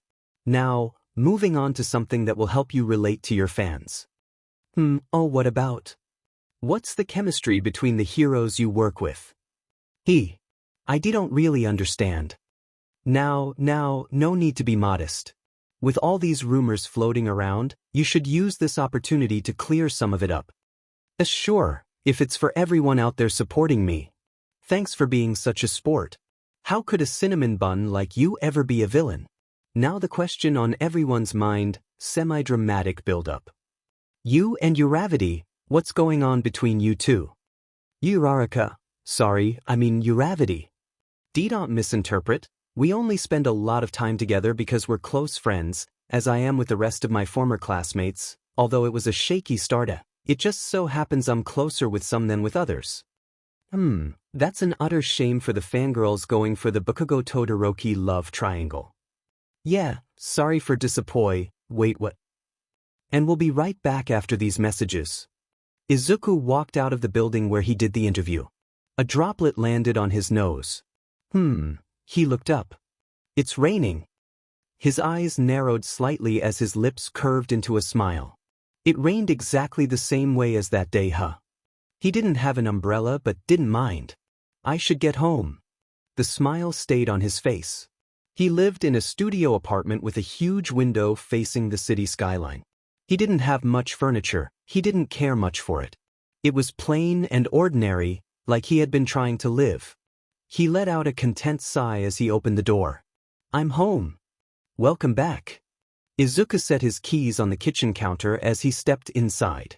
A gust of wind swept around, and he guessed she would open a window. She held a hot cup of coffee in her hands, staring out the window wall. I remember that outfit. They had both grown, so he assumed she bought a new set. She was slimmer, more energetic, and slightly taller. He had also grown taller with a broader back, but still maintained a thin, athletic build. She turned her head slightly toward him, still focused on the rain outside. "You do?" she asked with a small giggle, shaking her head. "Yeah, it was the day you started to smile again." Her giggle grew more affectionate. "Yeah, like I said, cheesy, but the rain just reminded me, and I guess this outfit is like my badge of pride. How cheesy is that?" He laughed as he walked up to her, hugging her from behind. She nestled into the embrace, leaning against him. She set her cup on the counter next to their bed and draped a hand on his arms, feeling him rest his chin on her shoulder. She lifted her other arm to rub his cheek, and they enjoyed the view together in comfortable silence. "The rain always makes me happy." "Me too. Are you happy?" "Yeah." Their simple conversation was filled with honesty. Jiro began to turn in his embrace to face him. Izuku loosened his grip to help her. Her arms rested against his chest as her fingers trailed along his jawline. She had an amused smirk seeing the look in his eye and lifted an eyebrow. "What's with the look?" she teased, slipping her index finger off his chin with a playful flick. He didn't answer, keeping his gaze on her. Her playful demeanor shifted to innocent affection amidst the rainstorm. The longer their eyes lingered on each other, the closer their lips came, barely a breath away. She parted her lips, her eyes half-lidded. Her hand found a place over his chest, clutching the fabric over his heart as she felt the cold wetness of the rain on her lips. Izuku's grip on her waist tightened, feeling her warm, soft lips against his. They slowly broke apart, staring back into each other's eyes as the rain streamed down the window. The melancholic melody of the weather played as their moment unfolded. The raindrops connected and separated on the glass, mirroring their own actions. He tucked a strand of hair behind her ear, and she pulled off his eye patch, running her thumb over his cheekbone. "I don't know how any of this happened," he murmured, nibbling on her ear, causing a quiet squeal. She fumbled to unbutton his shirt. "How we met." They both slowed for a moment, the air thick with the intoxicating mix of rain and passion. How everything transpired, she took the initiative, pushing him down onto the bed. His hands slid up her pantyhose as she began to straddle him, stopping at her hips and lower back, raising her sweater. She finally got the last button of his shirt undone. "I don't even know why you stayed." She hesitated, tilting her head in confusion. He shook his head, signaling it was nothing. He surprised her by pulling her into a tender embrace.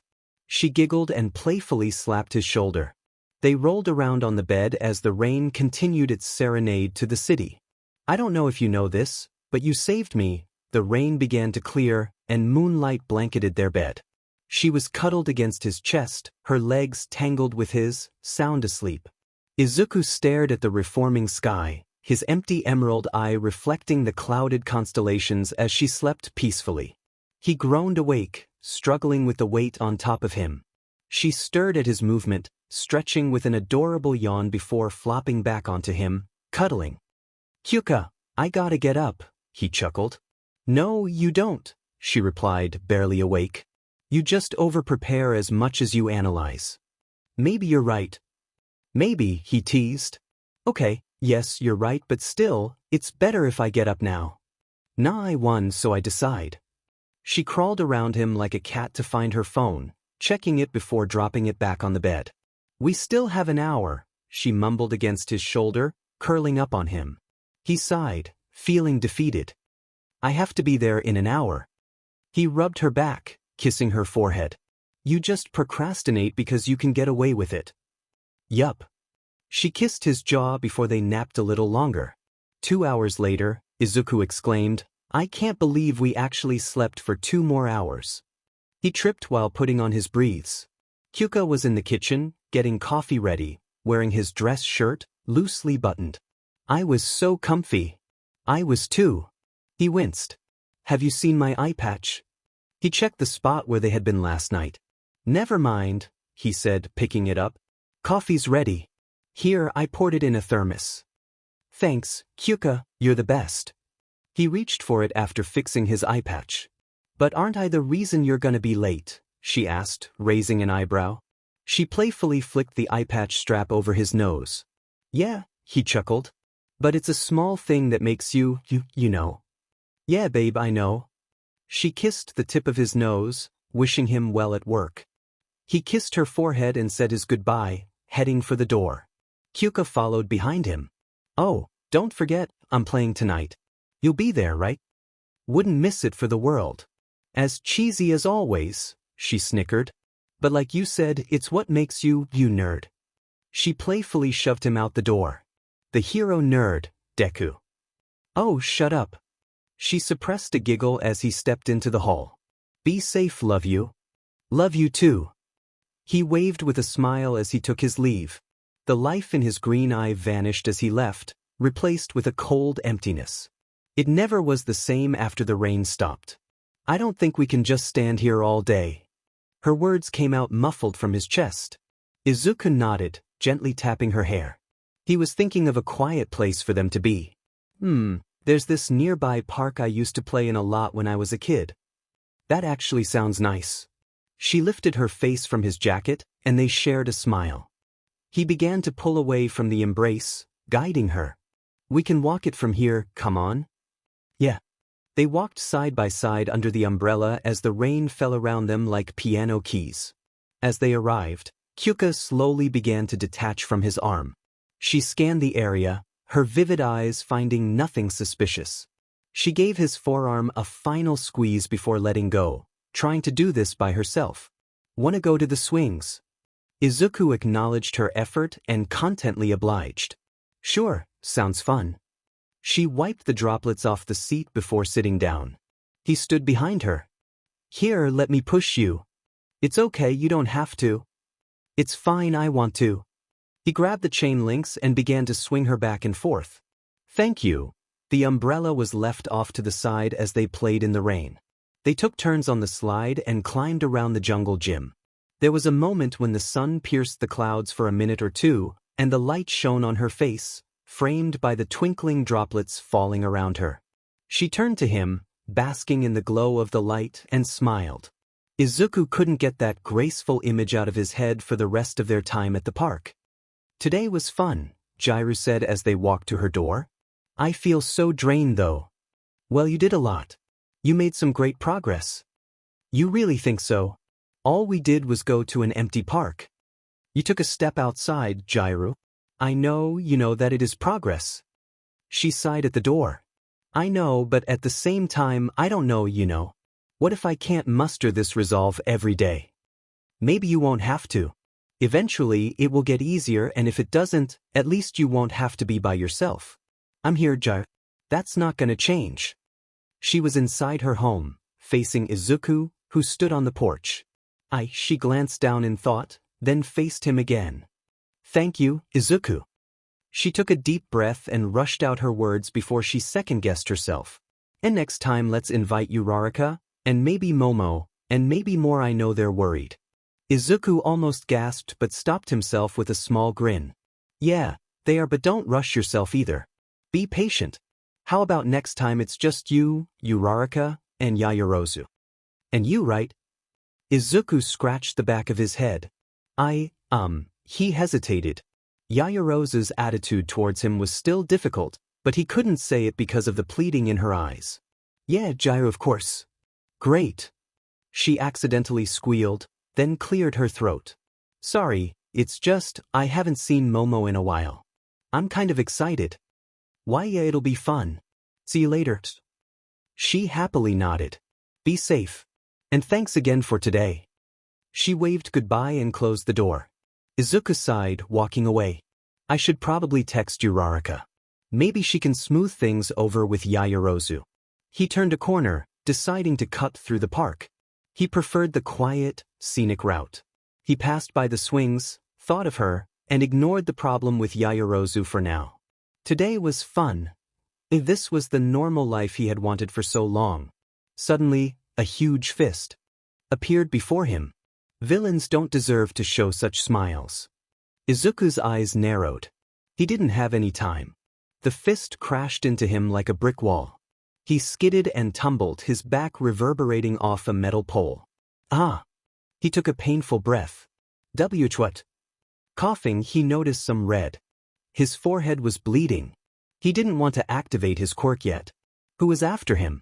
No, I'm not a villain. A shadow approached through the rain. A leopard can't change its spots.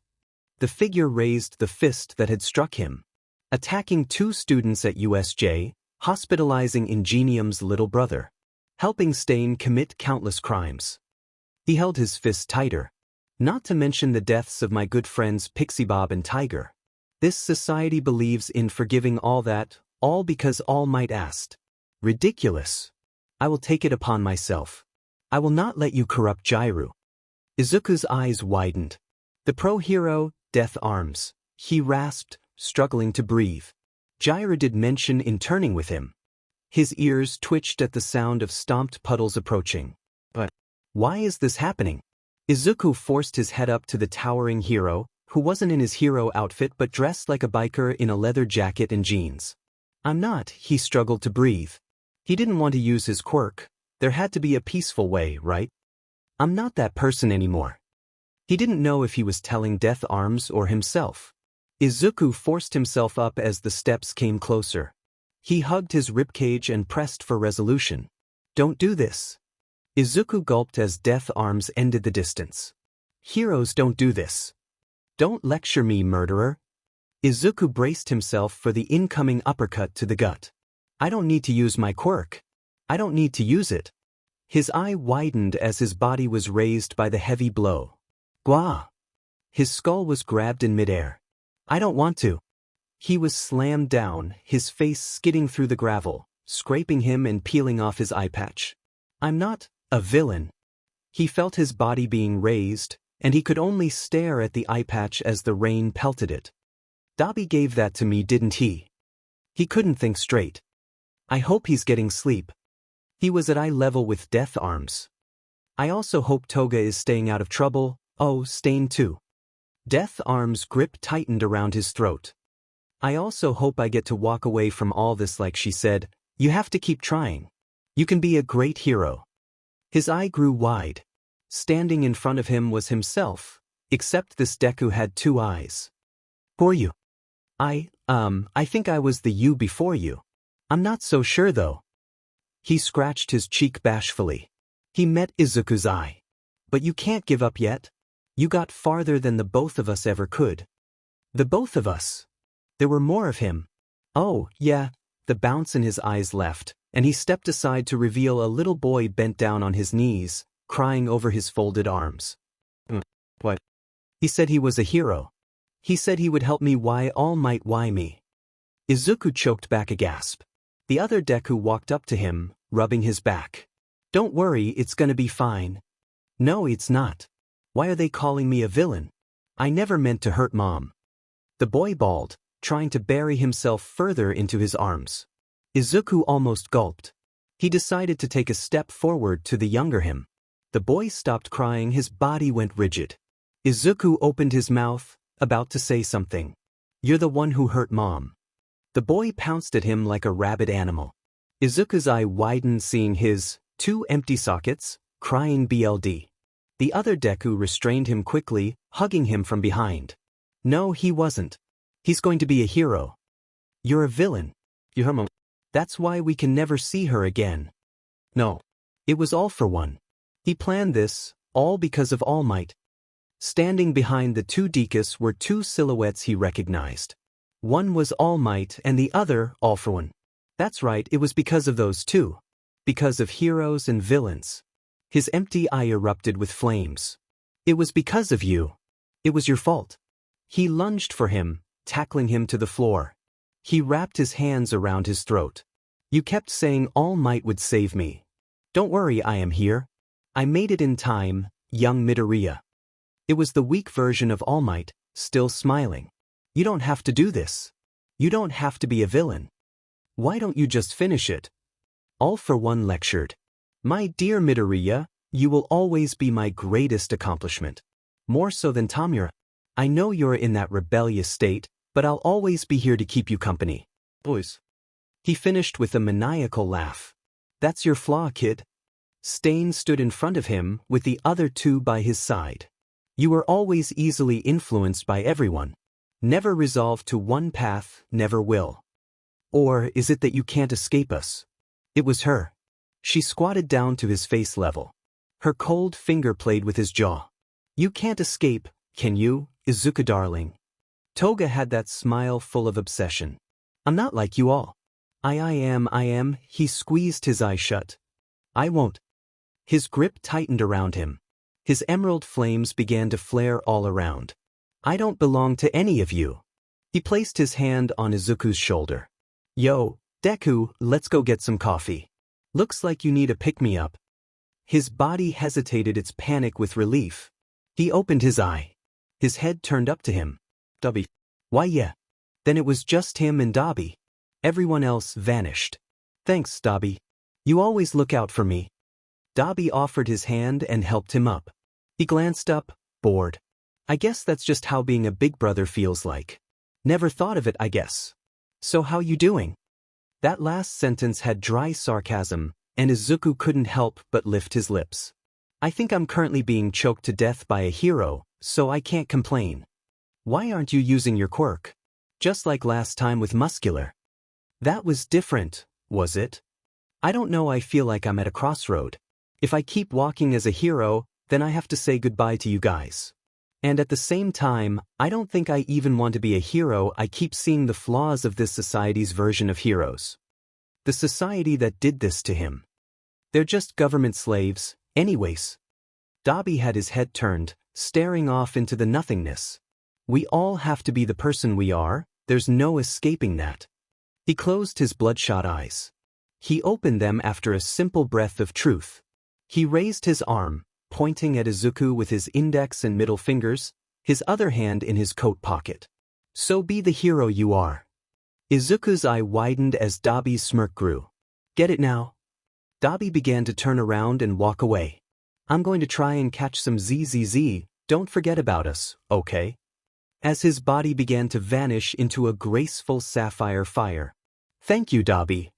Did it always seem this simple? How did I lose sight of it? My first thought. I will walk away from this. All of it. Death Arms narrowed his eyes. Was he dead yet? Something was off.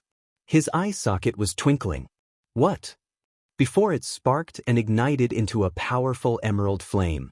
Arha. It burned him, forcing him to let go of Izuku. He stepped back, shaking his hands in pain. UBSTRD. I didn't want to use it, but at this point it's self-defense. Once I use my quirk, it usually means someone dies. Sorry. Without a hint of remorse. Only his cold, detached voice. The rain didn't dampen his flaming eye, only causing slight steam around him. He equipped his mask guard. His body swayed left and right before sporadically bolting at Death Arms. Bring it. Death Arms ignored the pain in his hands and clenched them. The rain hindered his vision, and Deku's boots barely left taps, mimicking the rain. Death Arms felt a presence to his right and swung. He missed, hitting the rain. A straight punch to his gut. Death Arms gritted his teeth. He slammed down with both hands. Nothing but debris. Izuku was perched on his huge fists, his burning eye trailing his hazy maneuvering. He ran up his arm, jumped into a twisting knee, slamming it straight to Death Arms' jaw. He stumbled away from the aerial Deku. Izuku landed with a drift. His burning feathers fluttered around him. He stood away from Death Arms. If he could do it, so can I. Remembering one hero he always related with. He grabbed a flaming feather. It didn't burn. He tried to increase the output of the small feather. It grew longer, brighter, and denser. It still didn't hurt him. It's like Toga said, my flames burn everyone except me. Staring at Death Arms. You will always be just a villain. Izuku didn't respond. He swept the blade feather across the rain, pulling it back, preparing his strike. One quick leap boosted with his wings. Death Arms roared as thunder boomed. He threw his fists in a barrage against the scatter speed of Deku. He dodged Death Arms' attack. Low, step left, deflect, hop skip into it. Izuku gritted proper footwork inside his guard with a powerful move. A scorching impale. Death Arms' body went limp, but he continued to struggle even with the flaming wound in his chest. He rasped out a breath. Izuku leaned up to his ear. I have a theory. I bet you made sure to come here unfollowed. You couldn't let anyone know you would attack me, because only a villain would do something like that, don't you think? Deku felt his body tense around him. My theory is that you've always been a villain, only wearing the mask of a hero. That's who you are. He coughed out. Maybe, but I can't stop now. You won't get away with this. I'm not the only one who thinks you should be walking free. It will be suspicious if they find me. I know that's why the rain will wash away your BLD in ashes. You were never here. No hesitation. He twisted and pulled out the feather. Death arms went wide-eyed, about to scream. Izuku's wings enveloped him in a torrent of flames. His wings lowered their output into nothing as everything was washed away. You threw away your life for nothing. Izuku held a moment of silence in the rain for the fallen. He rose his head forward and walked away. Izuku recalled that day as he walked up the stairs of a rundown building. It was empty, riddled with homeless like always. His phone began to ring. He answered it to a familiar voice. Midoriya, how's it going? Good, Tokoyami, how are you? Fine, I was going to. Someone interrupted him. Is that Midoriya? Here, let me invite him. Wait, Hawks, sir. Inevitably losing control of the phone. Midoriya, it's Hawks. Tokoyami and I were wondering if you wanted to go on a Saturday soar. It's a new thing I hope picks up for people with flying quirks, to unify us more. Izuku gave a nervous laugh. He couldn't say no, honestly. Of course, Hawk, sir. But I am quite occupied. If you'll excuse me, give Tokoyami my regards. Yup, see you Saturday. He clicked. Midoriya heard a cut-off protest from Tokoyami. Izuku sighed, reaching the door. He gave a knock before opening it. I'm back. There they all were. Uncle Deku. Eri ran up to him, hugging him tightly. He smiled, petting her head. He asked if she was being good, and she happily nodded, saying Uncle Stain was teaching her chess. Hey, I wasn't done getting your hair ready. Dabi walked up to them. We were going to go out, wanna come? Eri looked up at Deku with puppy eyes. He chuckled in defeat. Sure. It's been a while. See, I told you he would. Now let's get ready so we can go. Yes, Uncle Dabi. Happily going with him to the couch as he did her hair. As soon as Eri left, she tackled him into a hug, burying her face in his chest. My turn. Jumping up and down in the embrace. I missed you too, Toga, but I know you're with that other girl. She raised her head to meet his eyes. Oh, I'm just so happy to see you, Izuku. Her eyes sparkled with warm affection. It's because you're happy too, aren't you? His emerald orb shifted from cold to sincere. Yeah, Toga, I am. Drip, drip, drip. The sky was a never-ending gray abyss, dropping shattered fragments onto the city. The rain pelted his coat. His black spiky hair defied gravity, swaying with the misty breeze. He was standing on a sidewalk, staring at the cafe across the street. He gripped his fist shut and released. His tired eyes glared past the window. He ignored the warm sensation in his chest, seeing her act as her usual self. Teeth. He clicked his teeth, put his hands in his pockets, and walked away. Uraraka set down a tray of food and felt a shiver. She perked up. She glanced to the window, her eyes widening as she saw him disappear from view. Her eyes softened. Dabi, she bit her lip, deciding. Cover for me, I'll be back soon. She called to her coworker. The doorbell chimed as she ran outside. Wait. She dashed across the street until she reached the spot he had left. Impatiently, she clicked her boots on the ground. Geez, don't run off like that. A blue spark caught her peripheral vision. She turned to the alley, knowing it had to be him. With a confident huff, she walked ahead, but her steps began to stutter as she grew closer to the darkness. Yo! Her eyes widened. Before she could react, his hand clamped around her mouth, pushing her against the wall. He put his index finger to his lips. He had that laid-back, intense stare. Her eyes softened, and she nodded. He slid his grip down to her neck, still keeping her in a firm embrace. How have you been? She gasped. That threw him for a loop, but then again, that's why he came. He didn't understand her. He bit the side of his lip, glaring out the alley. I'm alive, he pretended not to care for the small giggle she threw his way. She placed her hand on his wrist. I missed that your sarcasm. Her lips lifted as his hand grew weaker. Did you miss? She couldn't finish. He was staring down, his hair shadowing his eyes, fingers twitching around her neck. Oh, what is this? You know I'm a villain, right? Why are you still acting like that, like we're still on good terms? She squirmed on her tippy toes. Oh, sorry I slapped you. She looked away, guilty. He accidentally SE in his breath, eyes widening. That's not what I meant. I had a long talk with Deku a while back. He told me about the lives you guys have lived. I know you're a villain, but, she held his hand warmly, her voice cracking earnestly, you're still my friend, right? The rain echoed on the city's pavement, droplets scattering around them. Yet, in the eye contact they shared, there was a serene connection. He couldn't hold back his gasp, his eyes fully widening again because of her. His hand let go of her neck, dropping to the side. I'm sorry, he whispered as the moment passed. The wind and rain slowed down. She played with her feet, staring down, hands behind her back. My shift is almost over, but tomorrow okay? He kept quiet, hands in his pockets. She took that as a yes and smiled. See you tomorrow? W. She waved, happily skipping away. At the sidewalk, she spun on the heels of her boots, lifting her shoulders with a welcoming grin. All Dobby could do was follow with his eyes, dumbfounded by her nature. He scoffed a smirk. I don't understand you at all. He turned back into the alley. He had somewhere to be. Toga shook his shoulder as they arrived at the rendezvous. I'm so excited, right, Dobby? He ignored it as usual.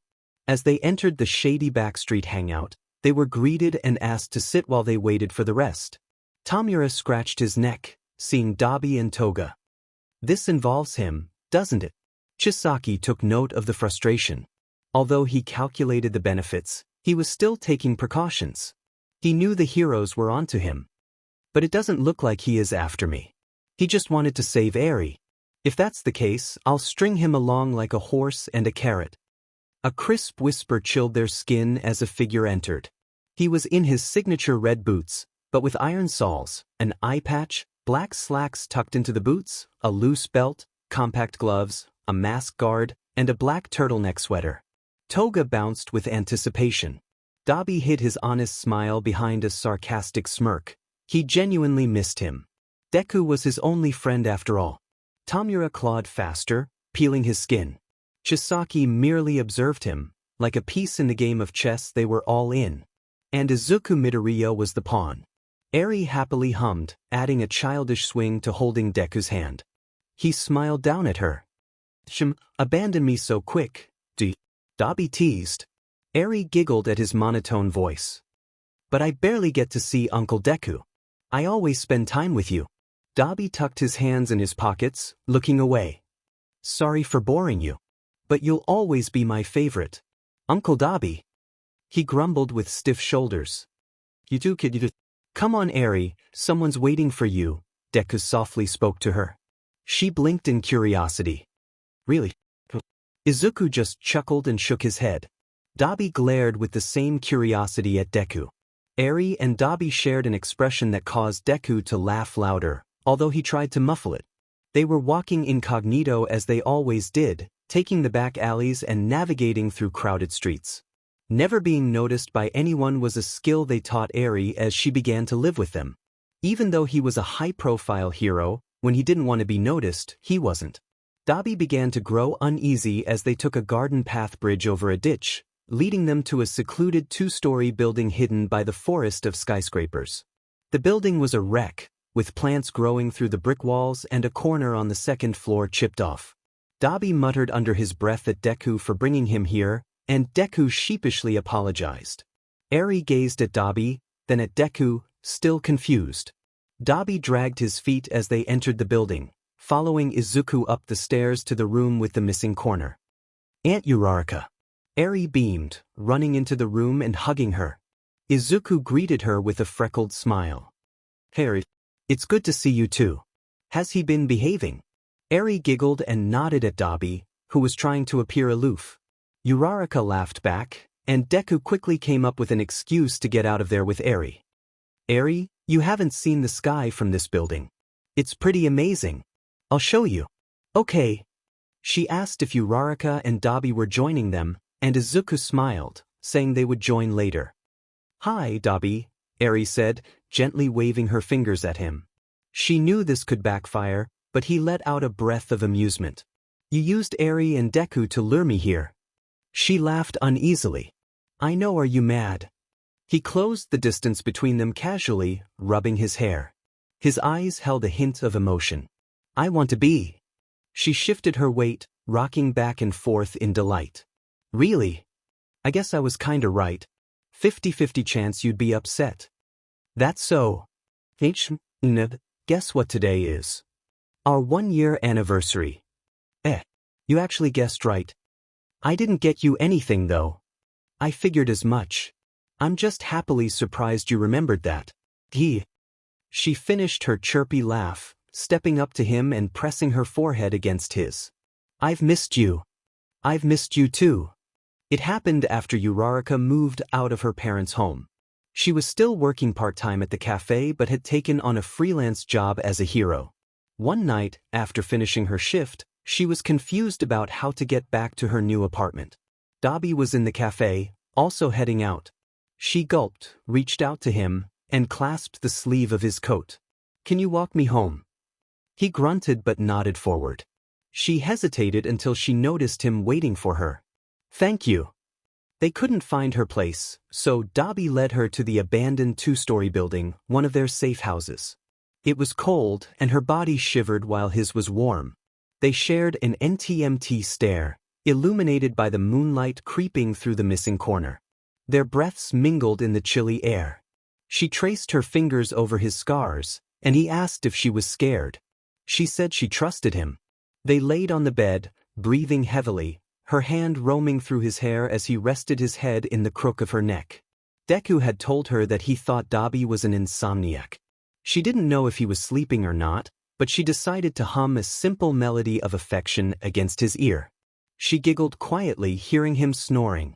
Sweet dreams. The sky looks so small and pretty like this. Eri exclaimed, sitting on the roof with Deku, staring at the sky. Deku nodded. The surrounding skyscrapers circled them, blocking the view. Right. He reached out.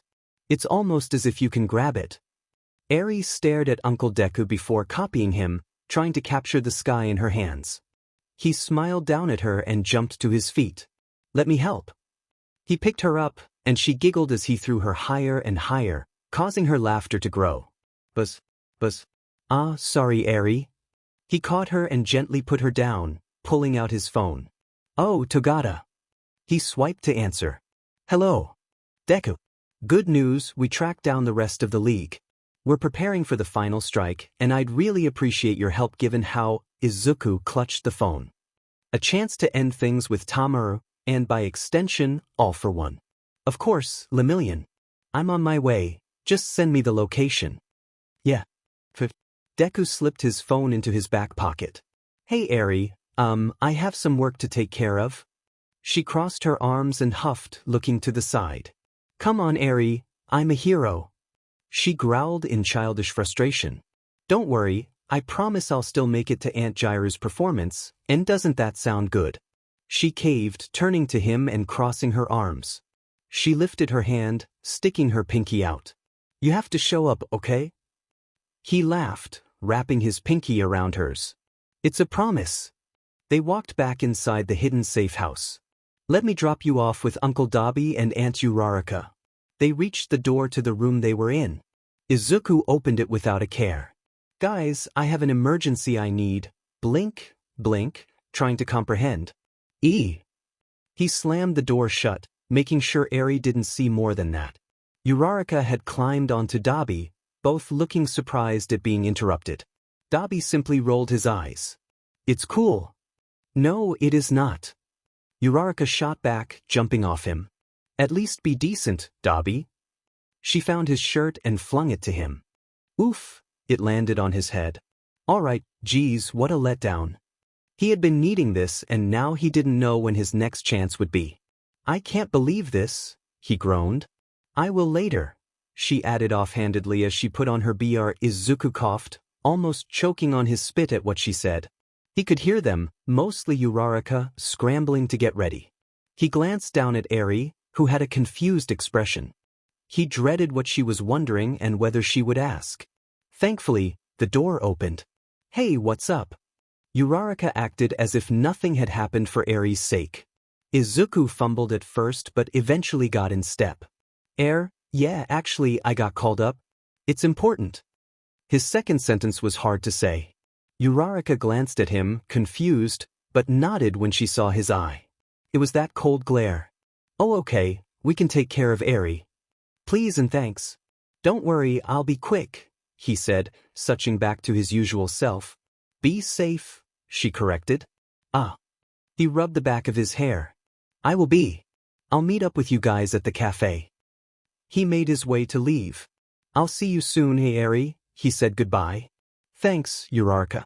My bad, Dabi, I'm really sorry. He ran off before Dabi could react. He dashed up to the roof, pulling out his mask guard. He latched it around his face and took a deep breath before reaching the ledge. His wings ignited from his back, and he took off. Tamura was scratching his neck restlessly. I feel so smothered. I can't handle it. The heroes had reduced the league to a shell of its former self. He was down to having Spinner, Mr. Compress, and one last Nomu. They had been camping for months at one of their last hideouts, inside a skyscraper on the highest floor. No one would imagine them hiding in a populated business district. I won't let it end like this. It's not checkmate. That pathetic pawn can't beat me. There's no way Izuku was Sensei's favorite. So, what's the plan? Izuku had flown to the coordinates where a chopper was hovering. He climbed inside after the door slid open, and it was slammed shut, canceling the wind. As soon as Deku entered, the helicopter took off in a certain direction. Lemillion smirked as Deku took the seat beside him. I'm gonna punch him. Izuku had a confused expression until he realized that was honestly his plan. I guess that's straightforward enough, he figured. A police officer handed Deku information about the mission. Track them down to the business district. This could be difficult if we don't contain it. Not a problem. As we speak, heroes are surrounding the location within a 2-mile radius. They are just waiting for us to swoop from above, Lemillion told him. I see. He nodded, mentally preparing himself. He adjusted his mask guard one last time before his eye hardened into that empty green orb. We're finishing this. Lemillion, Deku, our destination is right below us, the pilot informed over his shoulder. Lemillion jumped to his feet. Deku hesitated slightly with anxiety but stood. They slid open the door for the two heroes. Let's go. Mirio leaped off easily. Deku took a deep breath before letting his body fall forward, head first. He spread out his arms, feeling the wind. As he fell, Lemillion pulled his fist back, aiming for the roof. Power, he roared as his fist smashed through the roof in explosive debris. He possessed a power that had been passed down for generations and continued to grow. The power of one for all. Drip, drip, drip. He was huffing, his breath coming out condensed from the cold rain. I'm gonna make it, I'm gonna make it. He couldn't fly because of the rain, so he ran. His red shoe splashed in a puddle as he raced by. The owner of the coffee shop was tending the first floor bar like old times. He gave a warm smile as he served the usual, welcoming everyone. It was nothing but quiet murmurings as she took the small stage. She cleared her throat, glancing around the audience. She saw Uraraka, Dabi, and Eri but not him. Hello. I don't really have that much to say, just that this song really means a lot to me because of someone and I hope you enjoy. The doorbell to the cafe chimed before she could begin. Her eyes traveled to it. Her lips quivered, curving up. The idiot was soaking wet and out of breath. He didn't want to make a mess, so he stayed by the door entrance. She clutched her guitar with tenderness, closing her eyes. Remembering I'm waking from this dream returning to reality is so bittersweet. She thought of Death Arm's funeral and how he held her hand, never letting go. How she cried in frustration that she was so weak, how she lost another aspect of being a hero. But I open my eyes and the illusion is fading, slipping away. It was just within reach, yet so far I lay here all alone once more. She recalled how she found that strength because of him, how she went back to school with all her friends supporting her. He was not in the spotlight alongside her friends, but always with her, always alone. I dreamed you were beside me together on those cold nights. You were there once again as if you had never left, and I remember wanting to say, asking you not to go, but I know that was impossible. Then you say, I can't stay here. As my damp eyes open on nights she was alone, the sun shines on the bleak horizon. It's just another day. I look out at dimly lit buildings and think of you. The rain slides down the window, droplets meshing and separating like our bodies. Am I imagining you here, right next to me? Your eyes catch my own. I look back fleetingly before I realize you're really there. She had vivid eyes. Her skin glistened despite the rain. Why was he here? I dreamed you'd be beside me, that we would meet again. It was past midnight, and the rain was heavy. She was sitting up on her bed in shock. Her parents were on tour. She was supposed to be alone, but he was here. Your eyes glisten, and your tears are falling. He whispered, breaking apart, I don't think it's possible for me to be good. Then she realized it. He was as scared and lonely as she was.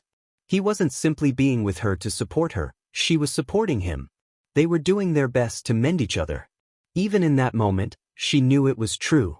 They grew so close, so quickly. I know you have not forgotten the past we shared as I quietly watch you wipe your tears away. She hugged him dearly, combing his hair and humming sweet nothings of encouragement. They laid together on her bed. Although I found you, I know this meeting will not last. She ignored the signs of distress around him, focusing purely on him and his tears. She stayed with him through the rainy night to the misty morning. I have to let go and continue finding your way. Though I will miss you, it's time to wake up from this dream.